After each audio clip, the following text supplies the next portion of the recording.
Alright, welcome everyone. So good to have you all here. Butchie, JS Game, Miller, EXO, Phantom. How's it going, everyone? Michael, Michelle, DeLindsay.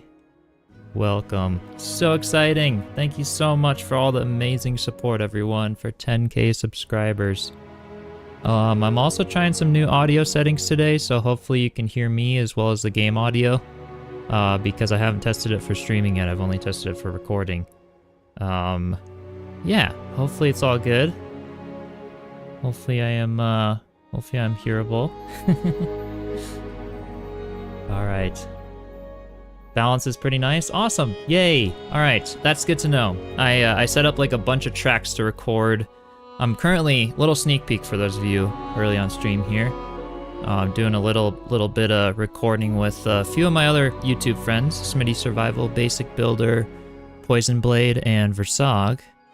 Doing some building in Enshrouded, doing some little collab stuff, so I was changing up all my audio settings, getting ready for that, and I'm glad it's still working. Yeah, thank you so much for the congrats on 10K. Yes! So cool to have hit that. I'm so excited.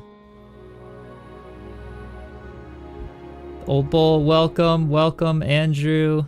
Thank you so much. Yeah, I'm so happy y'all are enjoying the content. Today will just be a fun chat and chill stream. Might be doing some Enshrouded. I'll hop into my world. Maybe a little building, little exploration, fun stuff, and any questions you guys have. Whether it's about YouTube, what I do, anything like that. We're just doing a fun Q&A 10K stream here. Make a tour in your Hobbit house? Heck yeah. Yeah, we're in the little Hobbit house, the latest one that I built right here. And yeah, we just got, well, my friend and I just recorded the next episode. So that'll be coming out tomorrow. And then yeah, we did get the table saw in that episode, so you guys will have a little bit of like a head start here, but that's where that is, working on some planks, and we're starting to get some of the storage on. Yeah, it's going pretty well. I really can't wait to start unlocking more of the awesome furniture and everything in here. But I think it's already looking pretty cozy with some of the starter stuff here. But I don't know, do they have sofas later on and things? There's probably better ways I can build sofas and stuff. How's it going, Sheesh? Welcome. Such a beautiful build. Thank you so much. Yeah, it was a lot of fun to build this one. It was kind of a test, trying a bunch of different concepts, like the tree here. I mean, it looks like crazy funky, but but it kind of worked, and it was fun to try because I might do it like on a slightly bigger scale in the other area that I was planning on building, which maybe we'll do a little bit of work on today. But yeah. Any tricks for blocking while the white balls of doom from those flying ghosts in the shroud? Yeah, I can't block those. I just roll out of the way, honestly. I just take my staff. I like the staff with the ice. They don't like that, and so I'll just do that and then roll out of the way. Yeah, those ones are a little tough. The soil tree was such a clever idea. Yeah, thanks. It was something that I wanted to kind of test, because on the top of this hill here, where we're currently working on a really big terraforming project. I should have taken out the glider there. I keep forgetting how high up it is already. I wanted to possibly do like a really big tree on the top there, so it was a fun test to see kind of how that could work out. Lurking from Enshrouded, have a great show and congrats on 10K. Hobbit House Guide, working great. Awesome, thank you so much. Yeah, thanks for joining, everyone. Slightly bigger, we're in trouble. Yeah. It's I don't know how much bigger. We'll see if I end up doing the leaf things that I did on the other tree with this one. This one may turn into like a larger dead tree, but I wanted to do something possibly big enough.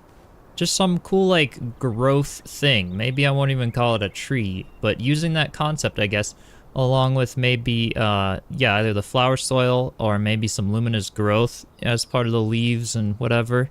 But big enough to like put something inside of, possibly like do a treehouse in it. on the very top there, and then this project over here was just that big empty hill spot that we picked a bunch of live streams ago. I guess not a ton of live streams ago, a while ago, because I haven't done many live streams lately. But yeah, for the Hobbit houses, I want to do a bunch of Hobbit houses in this hill, and then this will be kind of the larger village. It'll be a larger project. So I want to do lots of homes for the NPCs and things. And then it also has a nice view of the desert and other biomes over there to be able to see some bigger builds. Like I'd love to do a tower or something on top of the Pillar of Creation in that area. It'd be a lot of fun. Treehouse is an amazing idea. Yeah, I think it'd be a lot of fun. It'll be kind of tough and funky and things. This project is going to be a much bigger one, so it's kind of like, that's why I've decided to do it more in live streams, and then I'm going to kind of take those, possibly some footage from the stream, but like a little bit of recording outside of it and chop it into like little progress videos. Because yeah, this one will be a pretty large one. It'll be hard to kind of encompass everything in a how-to video necessarily. How's it going, Stefan? Have some amazing builds. Thanks. Yeah, I'm so happy. So happy y'all are inspired by the latest builds. A lot of potential. Yeah, I think it's got a lot of potential. I just love this area too. The view, the sunlight. It's a different vibe, you know, between this area and then if I go back to my my little Hobbit base in the forest, it's kind of a different vibe. It's more cozy, less sunlight. But you know, it's so fun to have all these different places to build.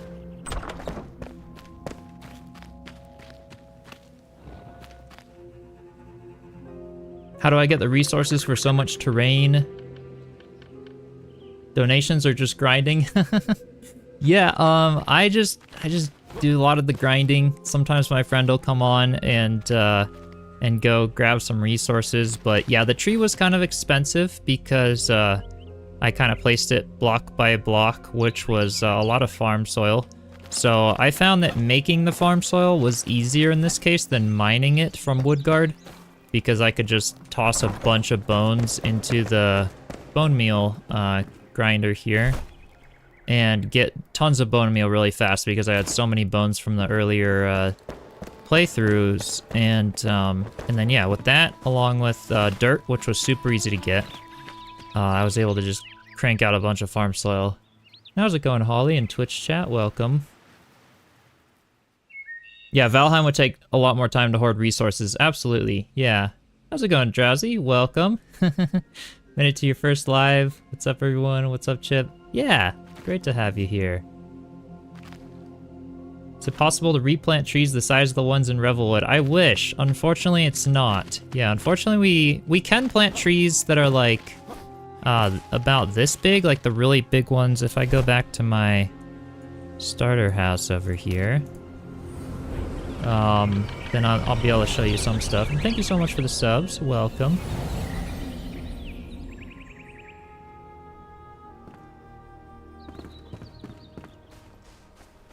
Any thoughts on a decided server for Patreon members for the Enshrouded? Yeah, I'm definitely thinking about it. I think a big thing on their list is to add updates with player-based progression. So, but it's definitely more of a game where like you work together and things. So we'll have to see. But I'm kind of like waiting to see what those updates imply, and then yeah, we might very possibly do a server for Enshrouded. That'd be a lot of fun.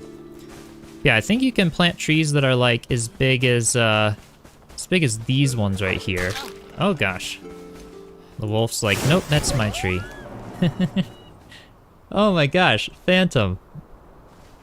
Another 10 memberships. Man, you are so amazing. You are absolutely amazing. Yeah, huge shout out to Phantom. He's yeah, he gifted some memberships in the last one. Such an amazing person. So much support. Yeah, thank you so much. So appreciate it. Alright. So yeah, you can plant some of the bigger ones, like these ones here. And then you can plant more like the little pine trees, like these guys. I think this is, yeah, I think these are the ones. Then yeah, that's that's kind of the biggest you can go, but unfortunately they don't have the vines around them like the big ones in Revelwood. And that was something that I was like a little disappointed around because I'd love to be able to plant all those. Home is looking amazing. Thank you, thank you. Good afternoon, William. Welcome. Yeah, thank you so much, Phantom, for the memberships. Huge shout out to you. Shout out to Drowsy. We've got you as a member in here and all the other members, whether you're watching or in my Discord and everything. It has been so amazing to have your support and all of your support in general. It's been such an amazing ride here, 10K subscribers, and I am just so excited to see what the future holds, continue doing awesome survival building games like this, and yeah, it's been a fun ride. So yeah, with that, I suppose I could also talk, like, as we do a little building, like, some of the future plans of the channel, kind of my schedule and things, because I know a lot of you are new with the Enshrouded stuff. So, you haven't been with the channel for years, so to speak, to kind of know my rhythm. But I think the big thing here is that we'll be doing lots of the games in the winter for me. It's colder, and the work that I do happens a lot more with warmer weather. So the spring, summer, and autumn. And then in the winter, I've got more time off, and it's cold, so I'll be inside doing more of the games and things. But yeah, in the summer, I do excavation and contracting as my main job. And so the content will be a little slower, but I'll most likely be kind of working on building projects on the back burner, posting a few videos throughout those few months. And then I've also got a personal channel where I would like to kind of revive it again. It's been a long time since I posted there. But I have a lot of projects and things. That's how I kind of got started with the whole YouTube thing.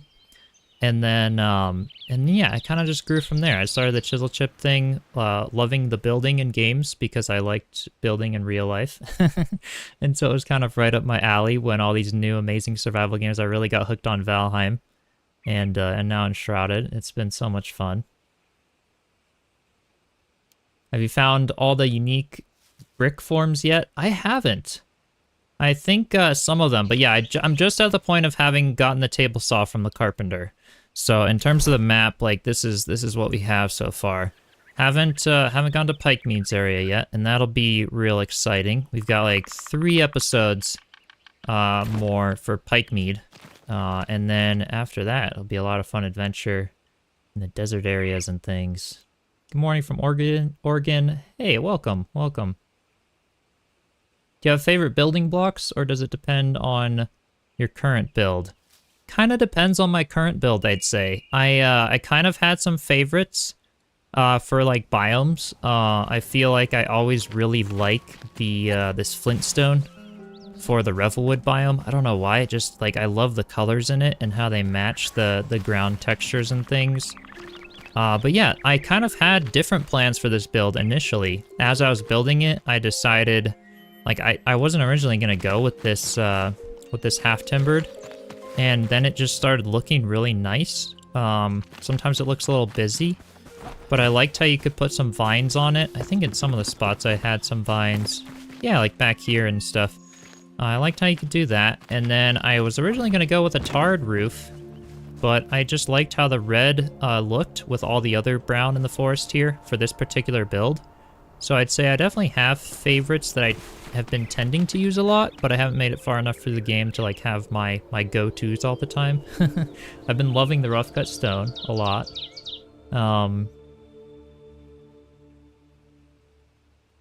Video of my construction work, IRL. Yeah, actually, yeah, if you all want to check out that channel, let me put a link in the chat.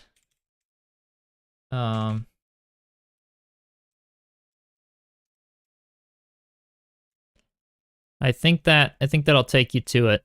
But that's my channel where I have done lots of building stuff IRL. I actually have I kind of started by doing some music.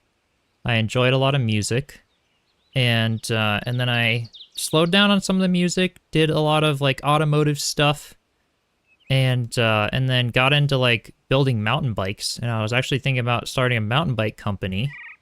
and decided not to, so I just got a whole bunch of learning. Like, I didn't go to college, for those of you wondering, so a lot of my learning in the last years has just been, like, experiential learning.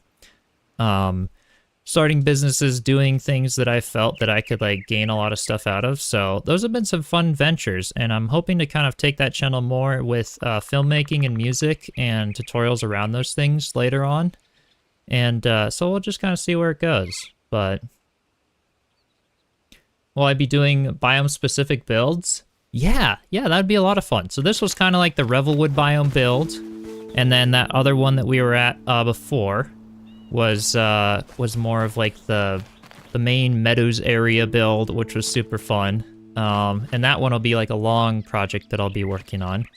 And then yeah, we'll be doing ones in the desert, stuff like that. As many flame altars as I can have, I'll be building, most likely. And Michael, thank you so much. Thank you so much for the gifted memberships. And so much support from y'all today. Thank you so much.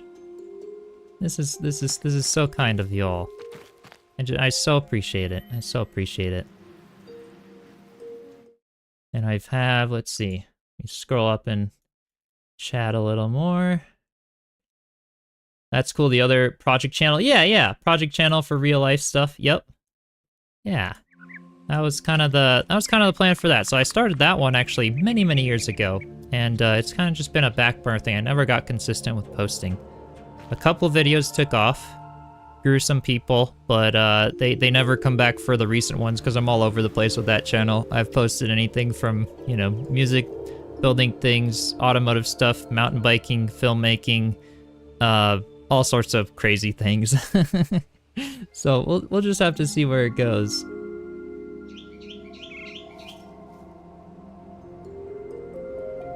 How's it going, Space Dude? Welcome. In the UK, just arrived. Are you watching other new upcoming games that you might stream eventually? Yeah, I've been having my eye out on two in particular right now, and I know a bunch of you are probably playing Nightingale right now. I think Phantom was doing that, Glitchy was doing that, because that just released. When did it release? Like a little over an hour ago, maybe. Fellow mountain biker here. Heck yeah, welcome. Yeah, that's kind of my fun thing for the summer when there's no snow. I've been enjoying that as like a way to get movement and things. And I live in the mountains, so it's beautiful scenery at the same time as getting exercise. I'll definitely take it. Yeah, thanks, Michael. Thanks for all the memberships, you guys. This is awesome. Your husband and you play together. It's epic. Awesome. Yeah, it's a fun game. Enshrouded is a very fun game. I have a crafting channel too. Nice. Hard to combine the gaming with other hobbies. Yeah. I was looking at your Instagram, Glitchy, from the stream the other day, and all the art and stuff that you did. That's awesome. Hour ago and playing it yourself now. Yeah, for Nightingale. Yeah, it's it looks like a really good game. So I've decided to hold off on Nightingale for the time being.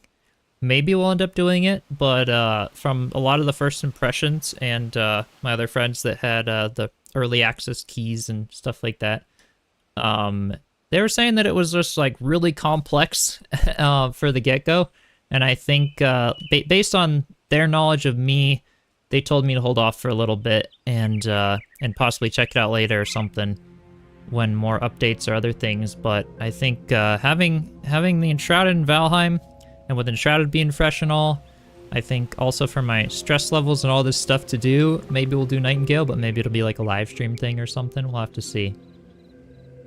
300 hobbies, yes, my thing. Yeah. Yeah, I can totally relate. Yep. The Old Bull, thanks for the membership. Welcome. Yeah, welcome, y'all. This is so kind. Yeah, and yeah, for all the new members, feel free to join my Discord server, either through the link in the description or just type !Discord. And if you have your YouTube account, in this case, connected to Discord, there's a little tutorial for how to do that, and you can access all my builds for Enshrouded, so you can download the world files for this, and all my previous Valheim builds. So hopefully y'all enjoy that. Hello everyone, late to the party. Welcome. Yeah, this is awesome. This is awesome. Great group of you all. I wasn't expecting as many people on today because of Nightingale's release, but this is awesome. We can just have a fun chill day today. And yeah, so any questions you guys have, feel free. Drop them in the chat. Absolutely anything. And thanks for the subs, everyone. Welcome. And while we do that, I'll work on a little bit of terraforming for the latest project that I'm doing with some of the hill there. So I finally am getting some of the things organized here in the chest rows for magic chests. And we've got, let's see, I'm gonna want a lot of the flower soil and dirt, I think, for now. And yeah, we'll probably have to get even more dirt, but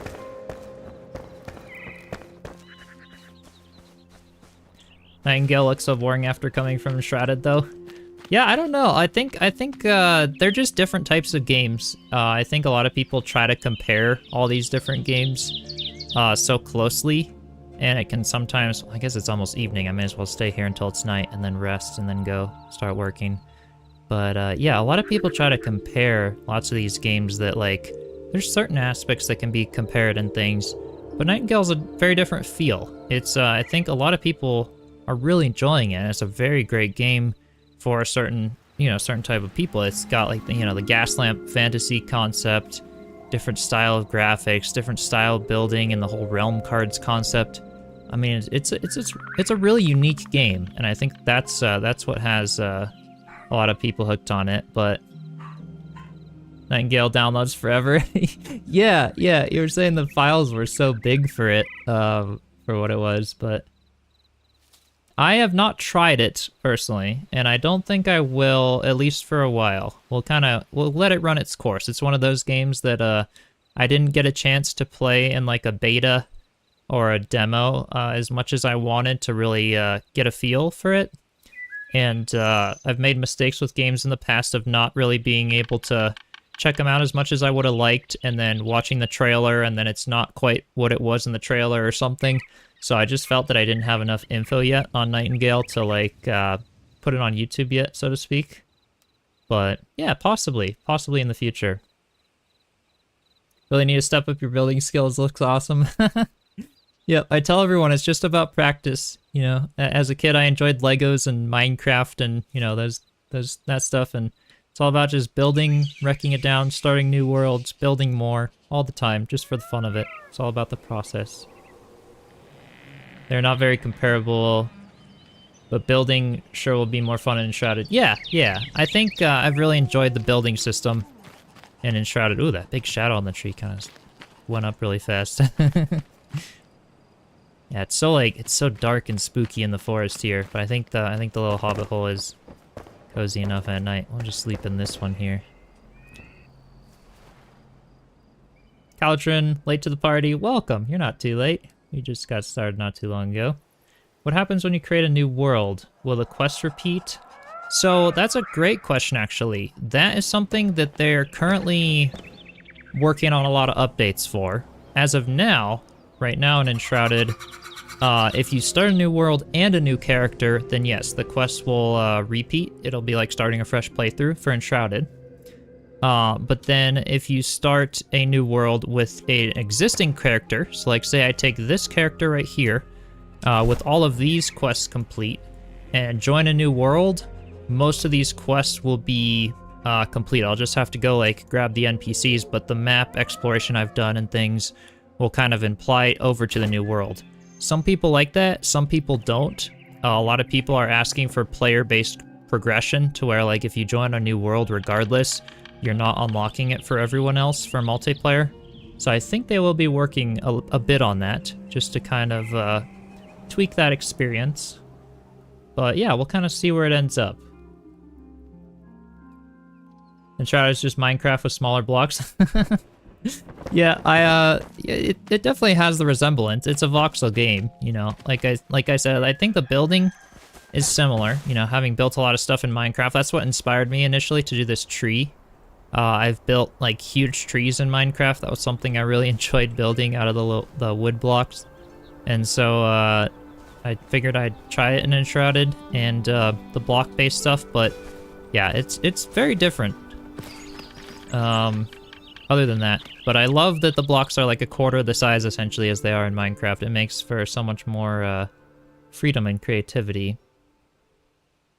Best way to hide entry point, hidden door? Yeah, I'd say so. I'd say so. So like in this one, I did 2 hidden doors. There's one over here for the little spiral staircase up the tree, and then one over in this section.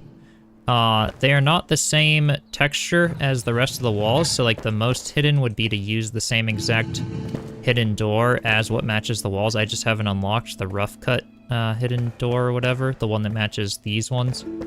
So, but yeah, if you unlock, there's certain hidden doors that go really well with their block combination to where you wouldn't know they're there unless you come up really close and you see the little E to open kind of a thing.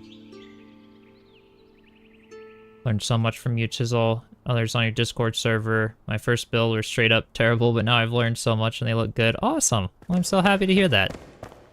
Yeah, it's all about just continuing to have a lot of fun with it. I remember when I started my Valheim playthroughs back a while ago, I was just super stoked to like start building. But every game, there's a new building system, and it takes a little bit to get used to. And then you kind of learn it. You know, I think coming from a lot of Minecraft, this building system was kind of right up my alley, and Minecraft and Valheim combined, having sort of the way we could rotate the furniture, use the windows, use the roof pieces in a cool way. I think it was a lot of fun there. Yeah, there is a recipe. Bird, yeah, there's recipes, a lot of different ones. So like the secret doors that I have currently through the carpenter. If we go over here, I'll just show you here quick. Doors, those are the normal doors. Secret doors, here we go. So we have the secret stone door, which is the one I used, and that's why it doesn't look the same as the rough cut stone, because my walls are rough cut stone. Like, here we go, secret wood door. This would look pretty good with the rough wood blocks. We even have a secret stone floor passage, so we can have, like, floor, you know, little trap doors, secret doors. But I don't have much unlocked yet. I know there's a lot more of these as I get farther along. Watch out for splinters! You hope they make yeah, like handrails for the stairs. That would be cool. Yeah, I think the best way I found. Actually, I could show you guys here.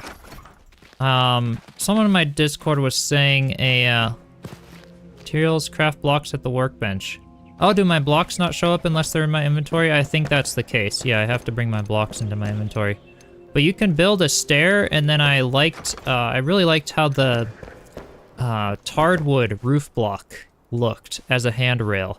So if you stack like some of those up on top of each other, it creates the exact effect that we essentially created over these doors. This was the tarred wood roof. It creates this like carving that's angled, and then you just kind of line a bunch of those up, and it creates a really cool handrail for like a large staircase. You could also like phase window pieces as railings into them if you have like a thicker staircase that will allow for that. One thing Valheim has over Enshrouded is a sense of good world progression being paced out and rewarding. Yeah, I mean, it's a Viking game. It's a sailing game and exploration. They're gonna give you rewards for your honor in a game like that. That's very true. Yeah. Yeah, it's just different. I honestly like the chiller pace of Enshrouded when I'm feeling up for like doing a stream like this. That's awesome. I can just chill here. I don't have wolves trying to bother me or something coming up to me at the moment, or destroying my base. I think they might add that as an option in the future for base raids and more like more rewarding stuff for sure. You know, it just came out, so they've got a ways, but yeah, I feel like the devs have been pretty on top of it. Like that you can build from scratch or set up a flame altar and rebuild existing structures. Yeah, that's been a lot of fun. Yeah. Yeah, I think some people are saying like it's hard sometimes to find a building location because people are worried about the fact that there are so many structures. You know, there's structures right here. Basically everywhere you build, you could look in some direction, there's gonna be a pre-built structure. Some people are saying like, oh, you know, it's too many structures. It limits the creativity. But at the same time, it also makes the world feel kind of more lived in, a lot more lore and storyline to it. And, you know, I think people are worried, like, oh, you know, if I rip down structures, like, the quest won't be there or something. Like, journal pages, you could still keep them there. But you could rip everything down here and start from a completely blank slate and have a really nice build. You know, you don't have to always keep the structures. But, yeah. Can you put soil in a base of your tree? So we'll have greenery like the other trees have. Yeah. Yeah, I could put some of it there. The trail on my last mountain biking video looks sick. I was living in Colorado Springs a couple of years ago, but never got around to checking out the trails in the Denver area. Yeah, yeah. That one, I think, yeah, if you're in the area, that one was, I think, hard money up at Blackhawk. And that was a lot of fun. Yeah, I can't wait to go back to that one. That was the first time I tried that trail. But yeah, that one was a lot of fun.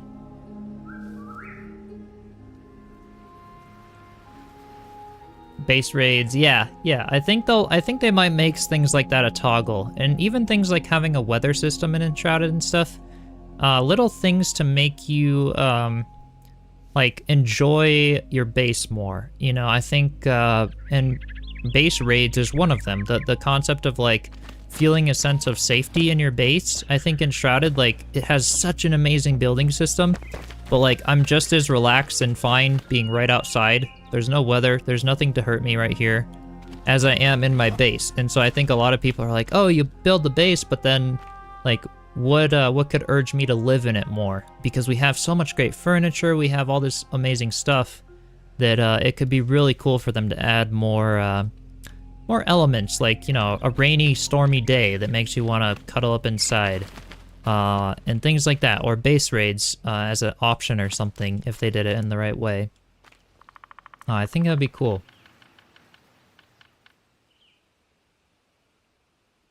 Can you build a path? Yeah, you can build a path. Yeah. Graphics of Valheim is a negative for you? Yeah, I think they both have their style. I actually really appreciate Valheim graphics for what they are. I think the biggest difference of Valheim is I can't build super big because of the instance thing. I like how that's not a thing in this game. And even all the new Unreal Engine 5 games that are coming out, they just have much better performance. And I love building, but in Valheim, I've definitely, some of my builds have like maxed out the limit of like, anyone with a PC that's a little lower than mine is not going to render in because it's just, it gets laggy. It's not quite as fun because like this game, especially for the terraforming, if you mess up, you can just like re-terraform it. Whereas Valheim, when you do that, it like adds instances to the game and makes it more laggy, so it's like there's so much pressure sometimes. And I like the freeform, relaxed style of this game. Is this my main house? Yeah, this is my main house as of now. The latest one I built here. So that's the main house. We have, I'll just run through like a little tour of the builds. We have the little tiny forest house that I built, I think it was episode something. It was a while ago, episode 10 or something, in my playthrough. Built the tiny little forest cabin. You know, maybe this is for the hunter or something. And yeah, so that was a little home. I had the little starter house as well, and then we've got the bigger projects that I'd love to be working on more. Yeah. If they add raids, I'd love to be able to at least toggle them on and off. Yeah, the thing you couldn't stand in Valheim. Yeah, it sometimes got a bit overwhelming, especially when you start working hard on a build. And like, if they did raids the same way they did with Valheim, where they could just demolish your base, if they didn't make an easy way to repair it, or like a blueprint to your base that like you could just use resources from chests as your base like gets in disrepair to like repair it automatically. But if they made it like Valheim where it just destroyed your base, that would be a lot of repairing needed if you're trying to go through block by block and fix up everything. That would get old really fast. So I think they could add it, but they have to do it right if they do. Or like a toggle or something, so that you could have a big base and not worry about it if you wanted. But maybe it's a toggle on the flame altar. You could do a thing on the flame altar that could either let enemies into the flame altar boundary to attack stuff or not. And that could be kind of cool. Love the build. So happy to hear. Glad you do. Check out Buffalo Creek if you haven't already. Been enjoying Enshrouded vids lately, even though I don't really play games these days. Yeah, maybe I'll have to check that out. I haven't heard of that area. But yeah. Always looking for new trails and stuff. That'll be fun. I have not gotten the Ghost Glider yet, Mickey. Yeah. I cannot wait for that. We currently just have the Advanced Glider, I think it is. And yeah, I absolutely can't wait for the Ghost Glider. That's gonna be a lot of fun. Yeah, just haven't gotten it yet. We haven't made it to all the biomes. Been savoring the experience of this game. I'm still trying to optimize the game better because the GPU usage for this game is astonishing. Yeah, I think they are trying to. Currently, they've just made like a toggle of like you can just set your settings really low and then turn off the warning for like, oh, you don't have enough RAM, so you could just get lower FPS or something. But for graphics of a game like this, you know, unless they make it more performance friendly when you do turn down your settings, it's hard to make it like they've done a pretty good job for what the game is performance wise. But they probably will be continuing to make that better. About an hour south of Blackhawk. Okay, thanks. Yeah, I might have to try that one. Ever try a building system in No Man's Sky? I haven't. I have a friend that plays a lot in No Man's Sky though, and it looks pretty cool. And speaking of No Man's Sky, one of the games on my radar is Light No Fire. That's a really top one for me. Oopsie, I actually hit my spacebar.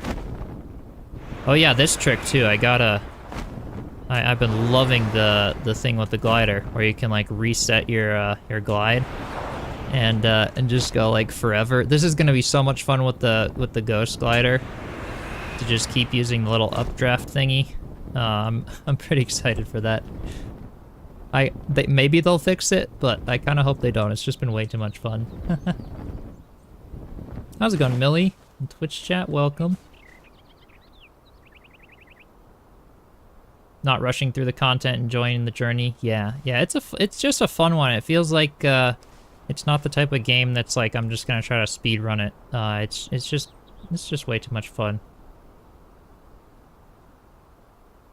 You're having trouble controlling the Ghost Glider? Is it because it's too fast? Some people have been saying it's like wicked fast and they want to be able to slow down sometimes. Yeah, I know. I could get the Ghost Glider now if I wanted to cheese it. For the sake of things, we're just going in like in a good progression, in an order that makes sense to me. That's how I've explained it in in my videos, so that you all can follow along with the quests and adventure episodes that I've been putting out. I thought the Ghost Glider, wasn't it like wasn't there a big temple in the desert way off like in that direction where you find it in a chest at the very, very top? I don't know exactly where on the map, but I'll find it when I find it.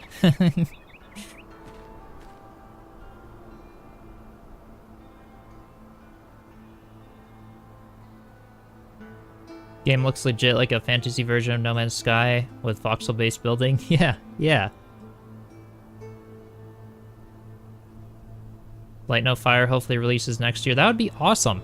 Yeah. Going back to that topic, yeah, Light No Fire, and I know, yeah, someone asked earlier, like, some of the anticipated games I have for the channel. Light No Fire and Under a Rock are my top two currently, because we don't know much about Light No Fire. I know a bit more about Under a Rock. They're both probably a year or two out at least. But yeah, Light No Fire, just the environment, the graphics, it's as a procedurally generated game goes, it's looking really promising. They obviously kept No Man's Sky up to date and really put a lot of work toward that. And I think after having No Man's Sky up to date and realizing like really what it took to make a massive game like that, I think that is going to give them a much better launching point for Light No Fire. Because, because I think with No Man's Sky, like, they promised a whole bunch And in the initial release, before they've updated everything, some people were like, oh, you know, this wasn't quite what we were expecting, but then they took the time to update it and actually make it good. And I think after that experience, they'll do a really good job with Light No Fire, and I'm really excited. I mean, with the mounts, the graphics, the sort of combination between like single player, multiplayer, MMO style, like you could just have a huge server with friends there. And it just looks so awesome.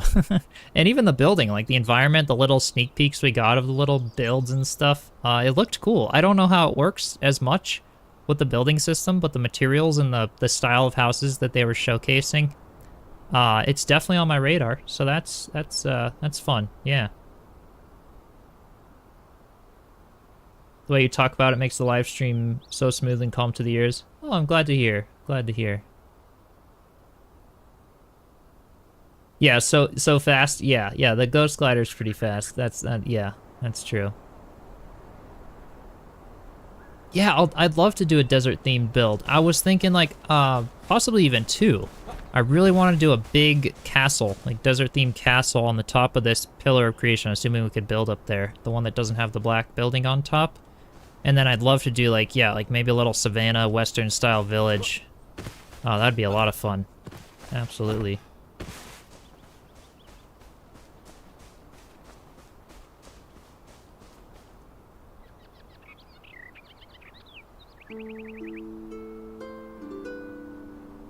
Yeah, I hope Light No Fire is going to be a really good one. I mean, it seems like it's going to be great. It looks like they're taking their time. I mean, they clearly they're onto something with having been in, you know, 5 years of development kind of undercover for a while. They've clearly been putting lots of work, and the fact that they can keep up with that along with updating No Man's Sky and everything is pretty cool. I'm definitely looking forward to seeing where that goes. Still have to check the game out. Yeah. It's very new. There's not much about it yet. You know, pretty much every video you see online about it is basically gonna tell you the same stuff right now. Just pretty much what we've seen in the trailer and stuff. That's kind of all we know so far, but it's looking really exciting. Sun Temple, SE corner. Oh, southeast corner of the map. Okay. Cool. Yeah, the Sun Temple, so that'll be like down in there somewhere. Felt that with Starfield. Yeah.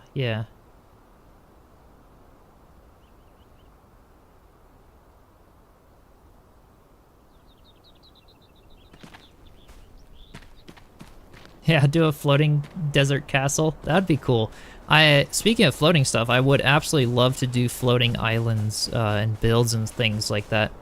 Whether it's off of that pillar of creation, like doing a castle on the top, and then doing like floating islands extending from it, or even right here, I don't know, finding a cool spot above the shroud maybe, doing a floating island base above it. That's what's great about Enshrouded, just the limitless creativity for that. It's really exciting.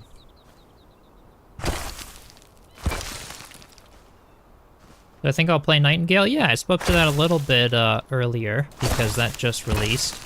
And for now, I'm going to be holding off, but I might choose to do it down the road. I think Glitchy here is going to do it. So y'all are welcome to tune into some of her streams and things.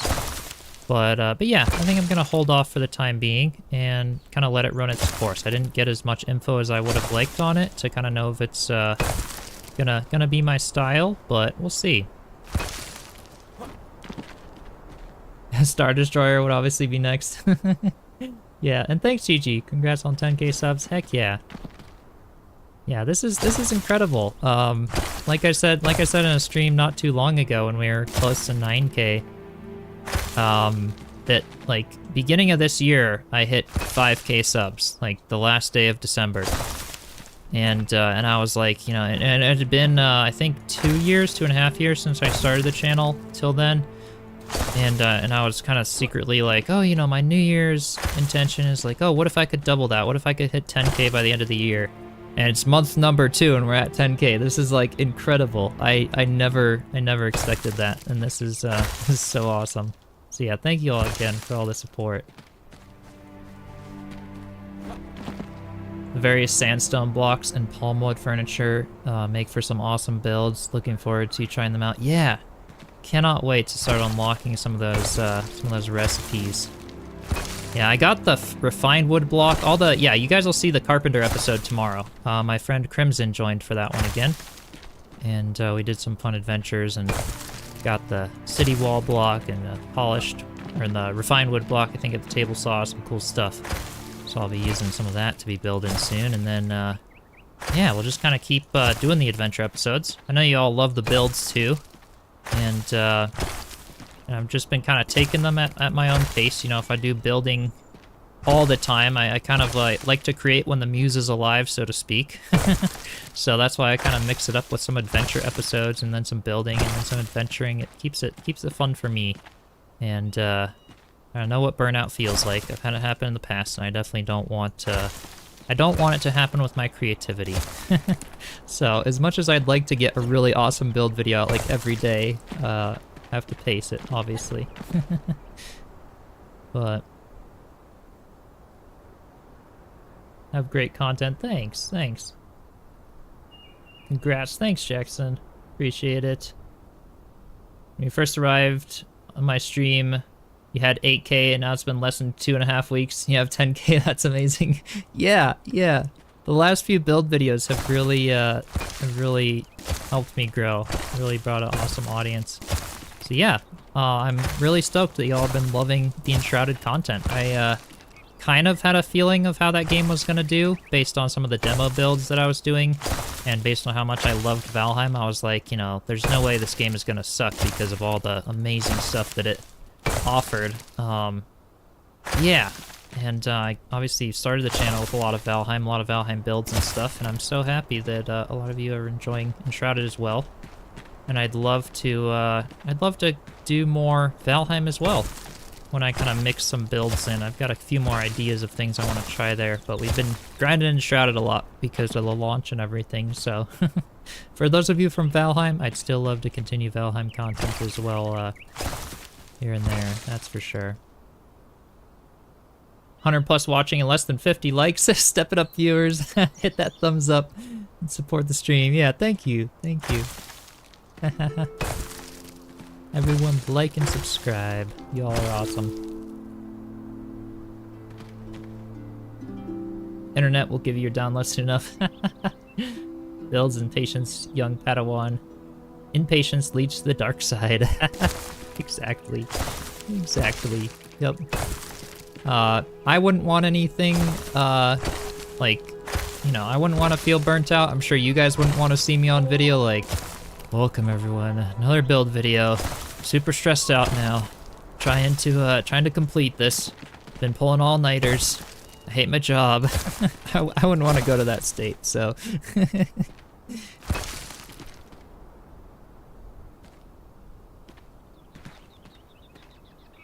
Bibimbop, hopefully I'm pronouncing your name right. How's everyone doing? Am I late to the live? You're not too late. Yeah, we've got a while to go. Just a fun chat and chill stream today for hitting 10K subs. So welcome.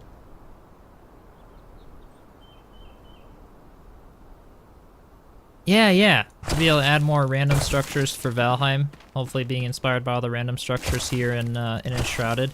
That'd be cool. Yeah. Valheim already has some, and yeah, some people like how simple it is, making you want to build more, but it could be cool to have, like, larger points of interest, and be able to do that. Valheim is also very moddable. You know, there's so many mods, even, like, 9byte, another YouTube buddy, created a really awesome adventure map for Valheim and stuff, with a lot of mods and cool things, so, you know, maybe the dev team hasn't prioritized it yet, just because of all the content that is being created by the players, so to speak. But I guess we'll see.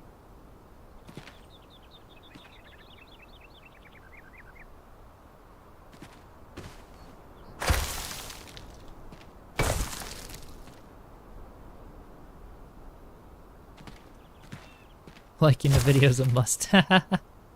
Hit that like button. Heck yeah. It's a must, you guys. What am I currently working on? We're currently working on a very large, slow-paced terraforming project.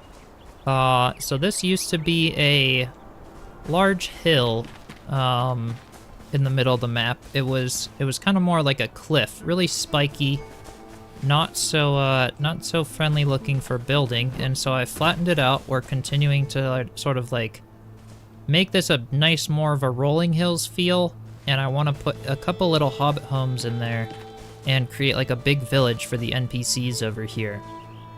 So I'd love to do like a Hobbit house for the farmer, and do like more Hobbit homes in here, and then other like village style houses, like medieval village style houses kind of around the area, and then a bunch of farming in this flat area here, and some cool structures or like a big tree plant looking thing on the top with possible tree house or something. And yeah, it's just gonna be kind of a long fun project over the course of time. So we're just working on it on live streams. I'll break it down into some videos here and there as little updates for those who can't make the streams. And yeah, it'll just be kind of a fun, larger project here. How's it going, Kongfeel? Welcome, and thanks, yeah. Super stoked to have hit 10K. Yeah, Kongfeel is my Return to Moria buddy. We did some of that on YouTube. I've been doing some of that on Twitch now as well. That new Dwarven game, because I have loved Lord of the Rings, so yeah. Anyone who wants that, Kongfeel does that on his channel, and I've been doing it on my Twitch, so yeah, that's been fun as well.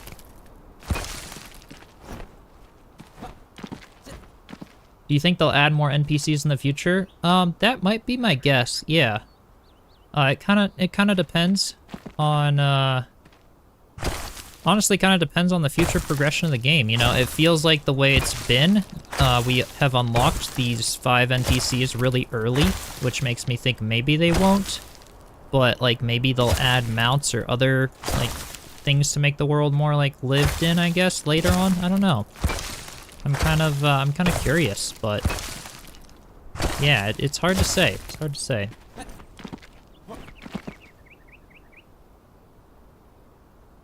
Do you think the devs will let us place more than one NPC so we don't have to move them all over the world with us? Probably at some point. I think that might be part of their update that they're currently working on with a lot of like player-based progression aspects. They may choose to add it. It's not too hard though. Like everyone just has a summoning staff, and the chances that you all need the NPC at the exact same time is well, you know, it could be up there, but with 16 players and probably not a ton on, it's not too bad. But yeah, they might go ahead and add that along with that update. It's a fun run. Yeah, it's been a lot of fun.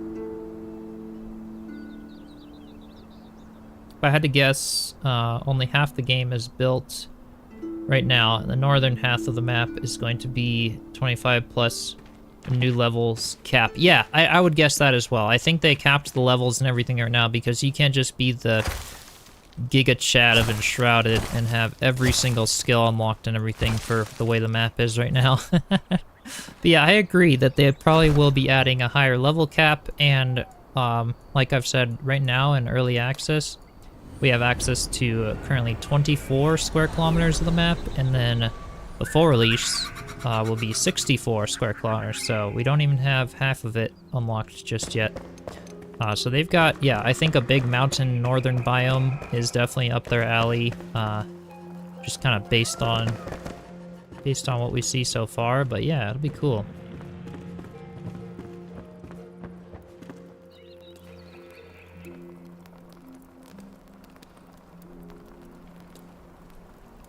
Like to see him make a mountain fortress inside of a mountain. Yeah, that'd be fun.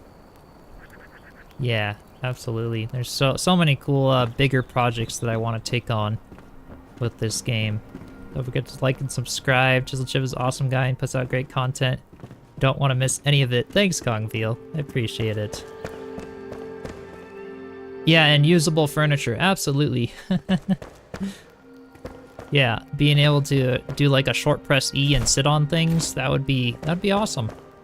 Or be able to use the bed and stuff. Like I put everything here for decoration because it's cool, but yeah, I'd love to be able to like use the bathroom elements in some way or something. Like, most games don't have these, and this, they have so much cool furniture that we can't really do anything with, and I think it'd be super cool to add some more interaction, add some, again, fun reasons to live in your base, so to speak.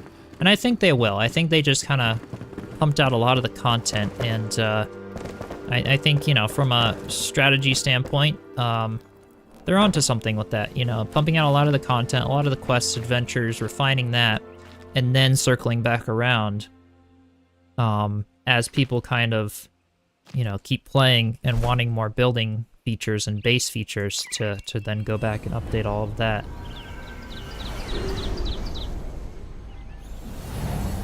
Yeah, the snow makes you walk slow.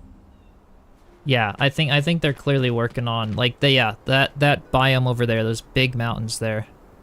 That would be, like, yeah, I'm totally gonna build a castle on the top of that mountain in the distance when that's accessible to us. But yeah, that'd be super cool to have, like, a northern cold biome. Yeah, the view from up here is just crazy. This is why I love this location in the middle of the map here. I figured I just had to build here. We get the full sunrise, sunset. And then this little spot just lends itself perfectly to a glider platform to get to everything over there. It's gonna be a fun large project here. And so far we're not having any issues with lag or rendering, even though I put like over 5,000 stone into the terrain terraforming here, and taking things down a lot. Like, the only thing I notice is, like, as we start stepping back really far, it kind of like the texture pops from like the blocky to the smooth. Slightly before the stuff that we didn't terraform does, but aside from that, it's no big deal. It seems like that's just a performance thing with player-built structures and player-built terrain kind of a thing, but yeah, adding a toilet that functions, right? Notification on screen, your bowel is full. Yep. Increase in stamina endurance when you go to the bathroom.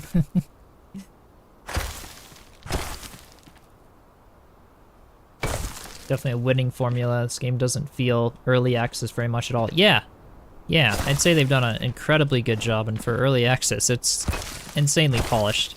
That was even my, when I played it in the closed beta, I think about 5 months before early access, it was already like, that sold me on the game. I was like, this is absolutely gonna be one for the channel, I'm super excited. And yeah, that's usually not the case, because I've gotten reached out to sometimes for other betas and things, and they just haven't been the same. Enshrouded's really got something special. Skyrim Enshrouded Edition. Yeah. Got a work meeting, gonna lurk for a bit. Yeah, no worries. Thanks for popping by and saying hi, Kong Wheel. Player-to-player interaction would be great. You can hug your teammate. Yeah, that'd be cool. And also, like, yeah, possibly adding some more, like, emotes, things where you could ping locations on the map to other players. I think that's, like, a big part of what they're probably currently working on. It's the most upvoted thing on the upvote thing, the upvote page for features to be added there, so I'm guessing that's gonna be at the top of their list there. But great if they could add chat in the game. Not everyone joins Discord call while in-game. Yeah, absolutely. You know, to add chat, be able to add player names rather than just your Steam ID. That'd be cool. I got confused at that at first when I was trying to test out with my friends, because I was like, wait, why is my name not showing up? Because it was just my Steam name. And then I figured out that it was just the Steam name regardless of what you set your character name to be, so that'll probably change as well. But I feel like they'll add a new NPC. It'll be the stranger that gives you the first elixir. That'd be so cool to meet the guy. Yeah. Or from the passages we've read, maybe plot twist, Sameth is still alive, or Sameth, whatever his name is, the guy that, like, got completely greedy over the elixir. Some of those passages in lore is pretty cool. It'd be cool if they read them to you. It's I keep butchering words and everything, and I know, like, Nightingale has that feature where they read some of the NPCs and passages to you. They have an actor, like, voicing that. Maybe they'll add that later on with Enshrouded 2. That's kind of a secondary thing that they don't need to add, but that they might in the future. But it would make the lore and stuff, I think, a little more fun, because it's really good lore, and a lot of people don't read it, and they just kind of pass by things. It's like there's so much to do if you actually take the time to see what it has to say. Completely surrounded your base with trees and shrubs. The frame rate is solid. I mean, filled with insane degree. Yeah, the game engine seems more solid to me than Valheim. Yeah, it is. So yeah, Unity and Unity doesn't have things like, so Unreal Engine, and I think this game did a lot of things similar to Unreal with the lighting system and things. So like Unreal's new Lumen and Nanite technology that makes it so much better with textures and frame rate, especially for foliage and lighting and stuff. Valheim does not have those features. They've really tried. They've had to do a lot of updates to optimize the game, and they've done an amazing job optimizing it with all things considered. But yeah, I think this game, considering it's their own engine, this is really incredible. You know, yeah, I'm pretty impressed.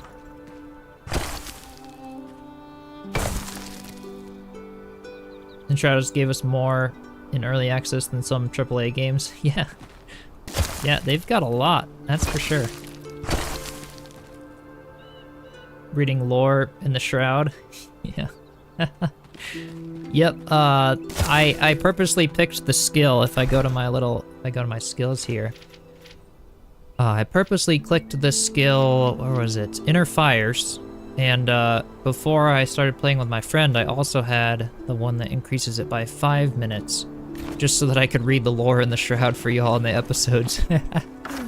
Because I kept dying to that. And yeah, we've got all the Shroud flasks and things. Yeah, adding mounts to the game? Yeah, totally. That'd be awesome. Be able to ride a big creature in the desert biome or something. That'd be pretty cool. I'm at least glad that they made the glider really fun as a good way to traverse the terrain and stuff.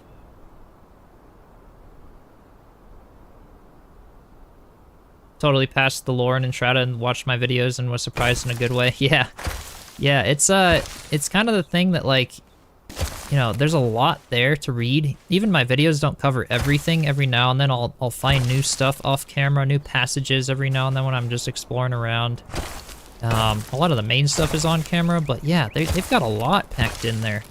And it all relates to each other in a way that you really get this backstory of Enshrouded by paying attention to it. So, yeah, it's pretty crazy.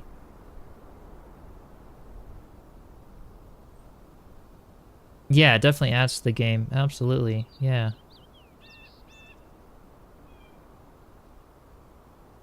Yeah, you often skip through it because enemies are trying to attack you while you're reading.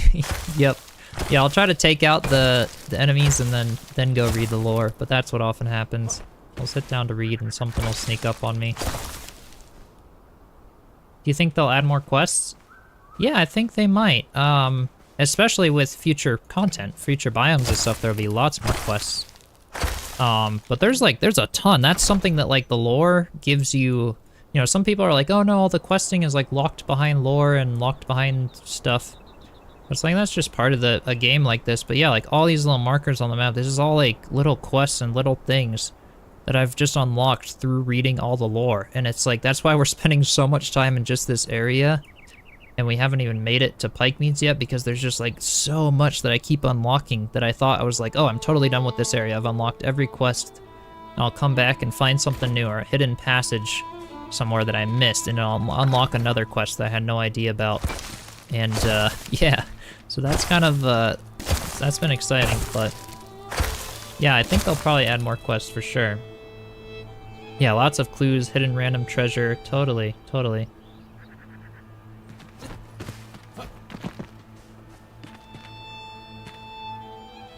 Yeah, more armor display stands, yeah. Really? You hardly have any control over the glider? I don't know. I seem to have lots of control. Being able to go right, left, down, up. I've been enjoying it. Maybe it's harder on, well, even my friend plays on an Xbox controller. Says it's just fine there as well. Or maybe, yeah. Some people didn't know that there was the key to be able to, like, dive down and go back up and other stuff at first, though, because they didn't really tell you much of that up front in the game, but...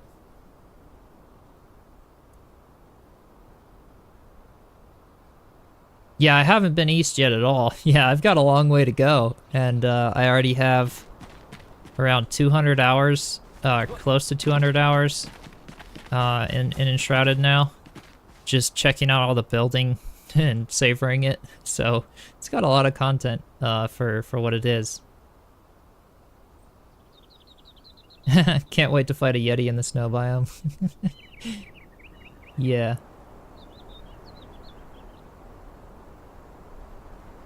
A lot of really cool points of interest and stuff on that side. Yeah, I can't wait to get to the more desert biomes. I mean, it looks super cool. I loved the little trailer sneak peeks and stuff from it, so it's gonna be a lot of fun. Yeah.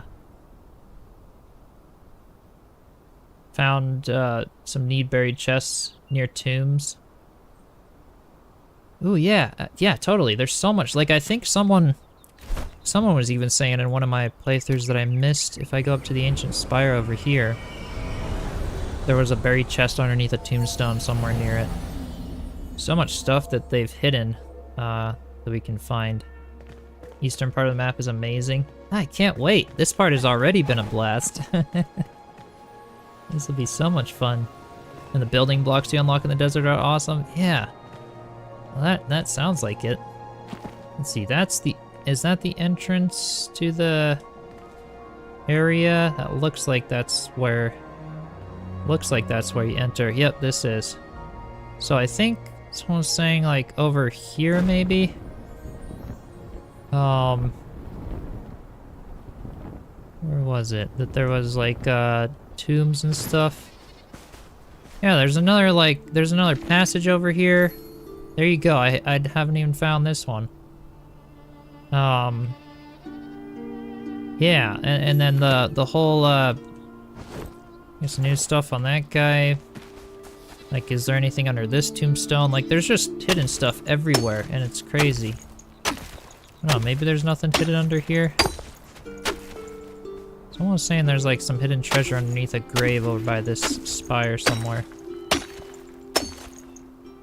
But maybe it wasn't that spot. Maybe it's up a little higher up here. So yeah, there's another little hidden tomb over there. Yeah, I don't see a little grave right in this area. But there's probably lots of stuff.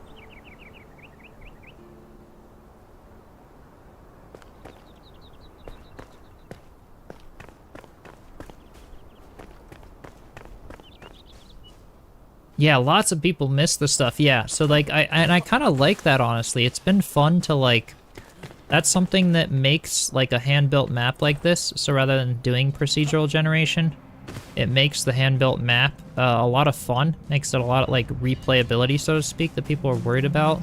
It's because the quest system in the game kind of like touches the surface for you, kind of gets you awake to the fact that like, you gotta look up, you gotta look everywhere for all this hidden secrets.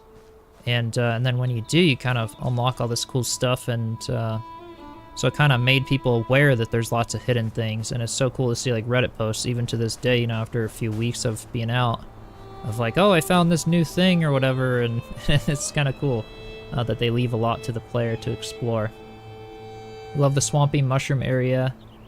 Not at all. Yeah, if not all of it was in the shroud. Yeah, yeah. No, definitely. Or maybe even being able to like place a flame altar in sections of the shroud, and then the flame altar, depending on the level of it, it could like clear the shroud so you could build there or something. That could be cool. Yeah, it's nice that you could build over. This is a cool spot, speaking of which, to like do like a floating island base off of over this shroud. It's kind of a cool high point here.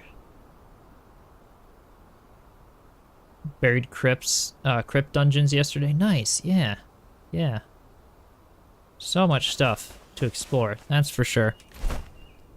Yeah, I still can't get over the glider thing. I've been loving the I've been absolutely like obsessed with the whole ability to use the updraft on the glider, and then when I figured out how to time the little, like in my case, spacebar and right click at the same time to try to double down on it, you can just go so far. And this is just the advanced glider. There's like what, two better gliders than this one. The ghost glider is like the best one. Yeah, you just go so incredibly far with being able to, you know, do the little updraft thing and then like reset so you can do the updraft again. And then with like better gliders, you actually end up like going upward with it. And it's absolutely crazy, and it's just way too much fun. So you can get to so many places on the map like this. It's very expensive with your mana though. I had to have a ring, and then my boots and stuff are regenerating mana. Yeah, it's pretty crazy.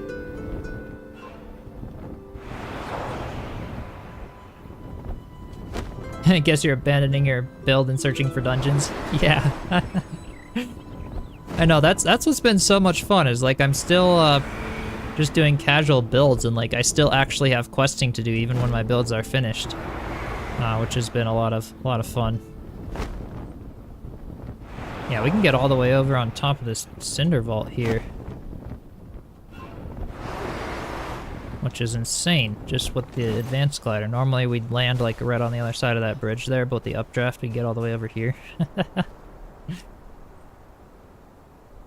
Yeah, exactly. With a flying mount, you'd be able to hover in the air, other stuff, yeah, that you wouldn't be able to do with the glider. Totally, yeah. Yeah, being able to add mounts to the game, that's a true point. To be able to still have them all be really unique and stuff in comparison to that. But... And then here's the starter house. I may, well, it's kind of already been decommissioned since the building of the new base. I still have it here because I haven't needed the flame altar for anything else, and I'm doing my like world save files, so I'll have a save that still has this starter house, but we may end up needing the flame altar for something else down the road if I get bigger builds. But yeah, it was a fun one. It had plenty of space, but yeah, I've kind of taken everything out of it. It's move-in ready. Because I've gone all to the Hobbit house and other stuff I've been doing.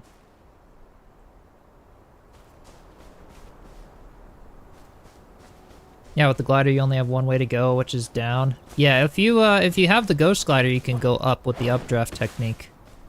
So like overall with the glider, I'm going down, but yeah, with the ghost one, because of the stamina or I think the speed of it and stuff and the drop rate, and if you get mana armor, you'd actually be able to like do this and end up going up with it, you know, which is kind of cool. Yeah, I liked that part when I figured out that was a thing. Be able to like take off from this little hill and make it to the top of that cliff with a glider if you had enough of the mana. Yeah, I think while I'm over here, I'm gonna go ahead and grab some more dirt. Where was my little boundary? There it is, okay. I'll go ahead and grab some more dirt for the terraforming over there.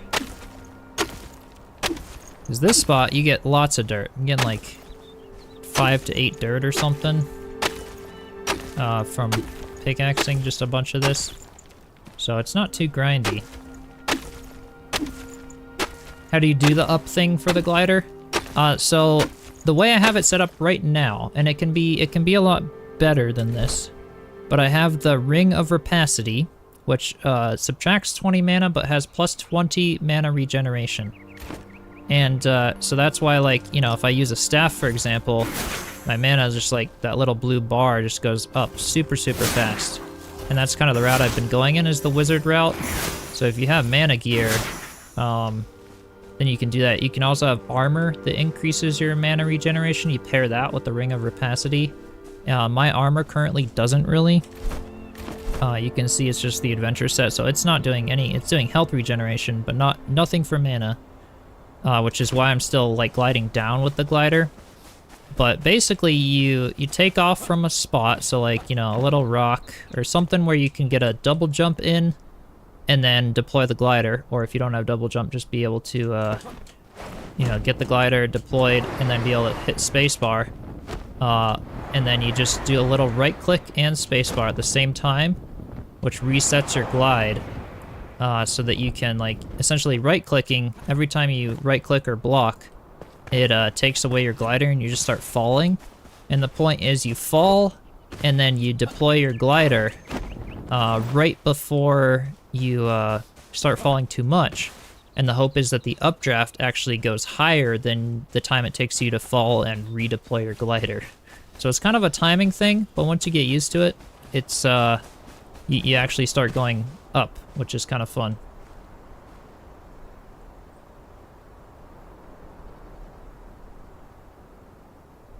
Can't do it more than once without dropping the glider. Yeah, it's kind of a timing thing. So like right here, you know, if I just hit right click, I drop the glider.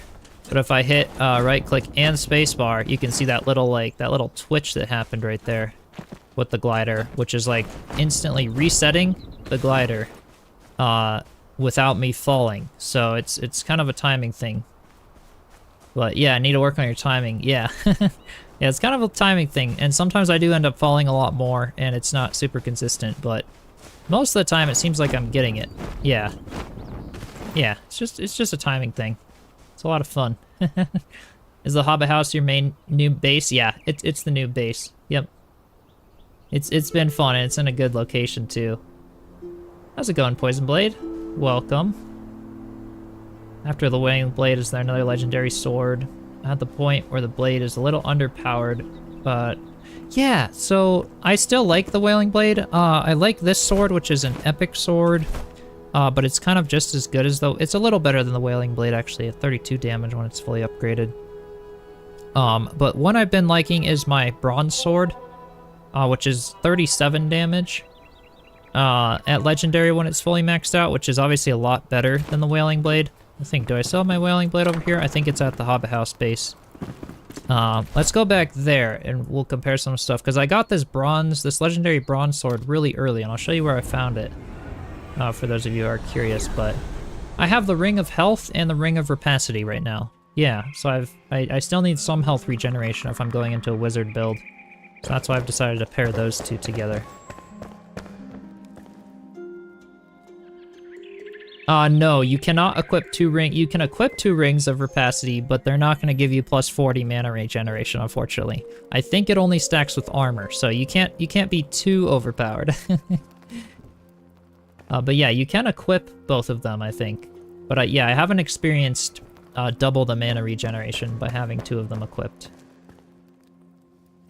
How's it going, Maria? Welcome.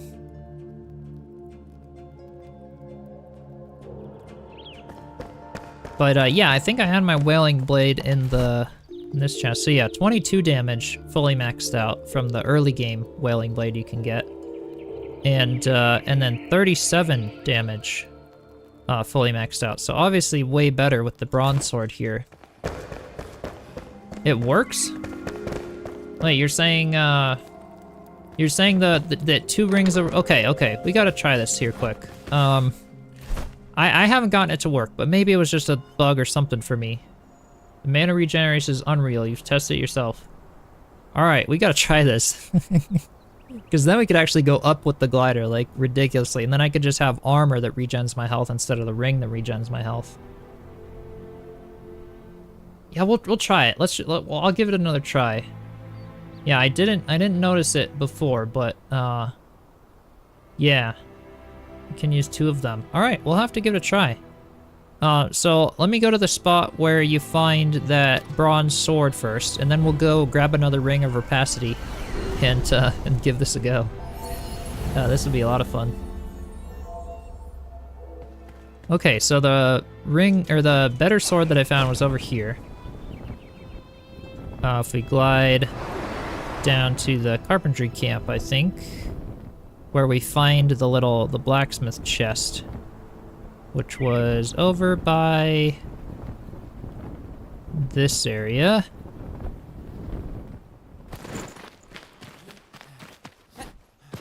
Yep, right over here. So, oops, we got a little guy over here. Ooh, a couple of them. All right. Yeah, I've been liking the wand a lot, especially for creatures because they don't like fire damage. It seems to be pretty effective. So it was in this rubble here. This was where I found the bronze sword. With the quest for the blacksmith in this gold chest. Yeah, it tends to drop some pretty good stuff.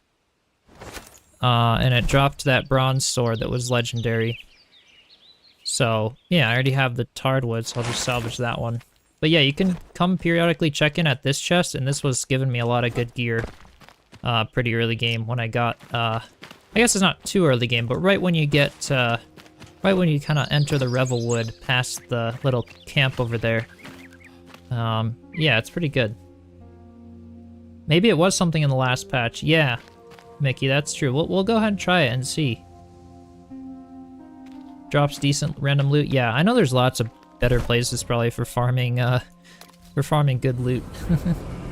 Yeah, let's go back and grab another Ring of Rapacity, and I want to try this out. Maybe that's what was fixed with the patch. Maybe it wasn't, but let's check this out.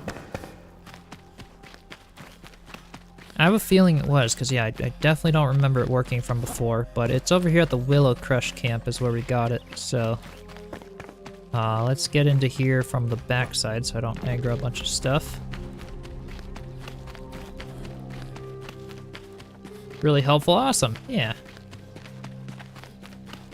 Believe it still works. Don't spec into spirit at all. And you can spam spells. Okay, interesting. Yeah, having a farm chest and just having a altar near it, yeah.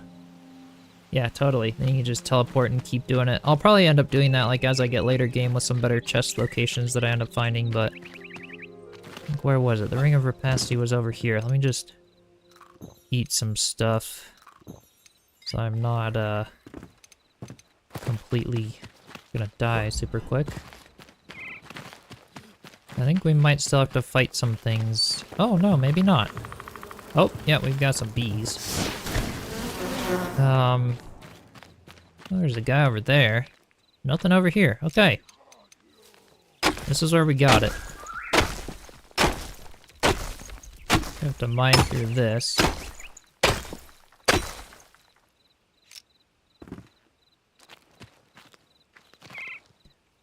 You like watching my streams? They make you want to play, but you can't watch and play at the same time.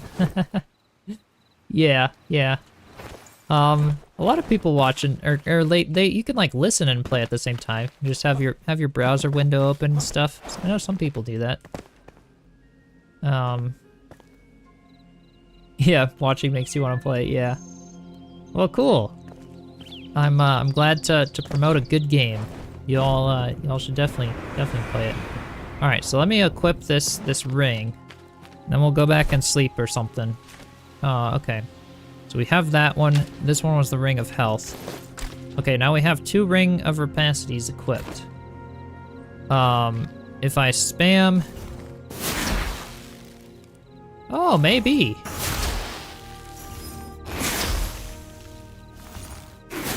Maybe... Ah, actually, you guys are...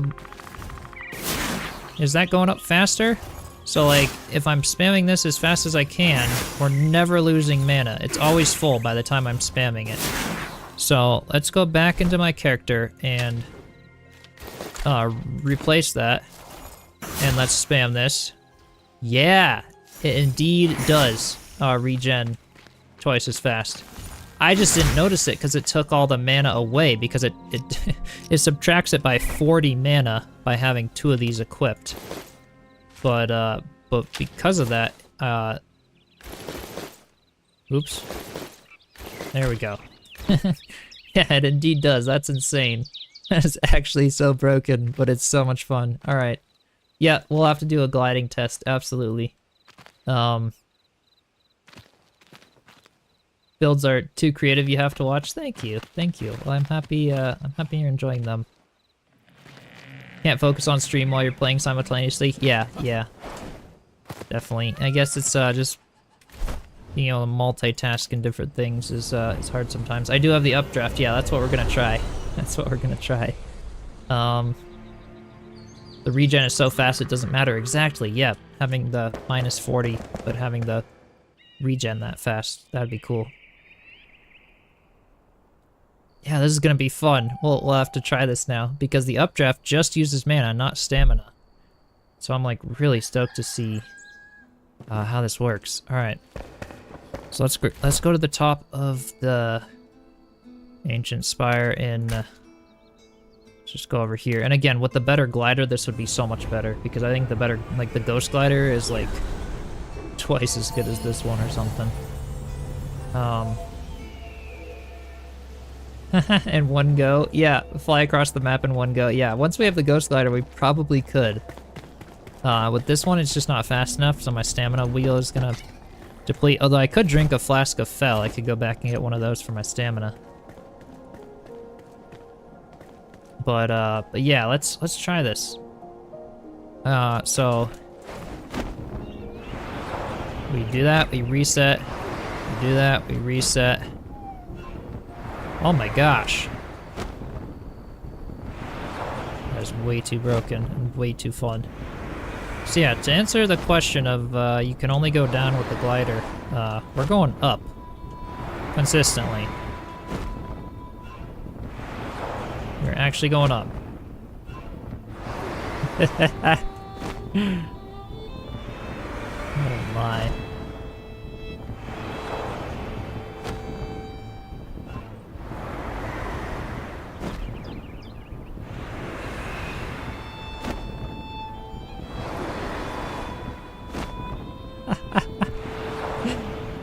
Oh, this is way too cool. Oops, my stamina. My stamina's getting a little low. We're gonna have to land over here. Oh! There we go. There we go. Oh man. Way too satisfying though. That's pretty cool. And with the ghost glider, yeah, that'd be a really quick way to catch up in a new world if you want to just get some resources to start out or something. That'd be crazy. Oh man. Yeah, watch out for stamina and flying. Absolutely. Yep. Yep. Go explore off map in the north. Yeah, I'd get teleported back. You see, so there's the boundary. Where was the boundary? There's a boundary over here, and you can't go past it, or you don't. Yeah, you can't. Yeah, I could fly along that mountain range and stuff. This is insane. Became a bird for a bit. Exactly. Yeah, this is pretty crazy. Running is for losers. Yeah, now it is. Hope they don't nerf this in the future patch. I have no idea. I have no idea. It's way too much fun though. How am I canceling and flying so quickly? That's the timing of right-click and spacebar. So you click, like, if I'm gliding, right-click cancels the glide. Right? So, like, if I'm gliding now and I do, like, a glide, right-click, and then if you hit spacebar, like, as you're falling from the right-click, really quick, so it's, like, right-click spacebar, but basically at the same time. And then it just does this little, like, this little twitch sort of a thing. Yeah, here, so this is like what it looks like when you hit them both at the same time, and then it cancels it out to be able to hit the updraft again. Yeah, it's pretty insane.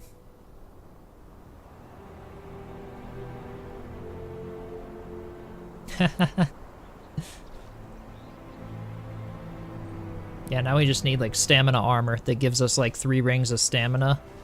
Then we'll be all set. No one share this video with the devs.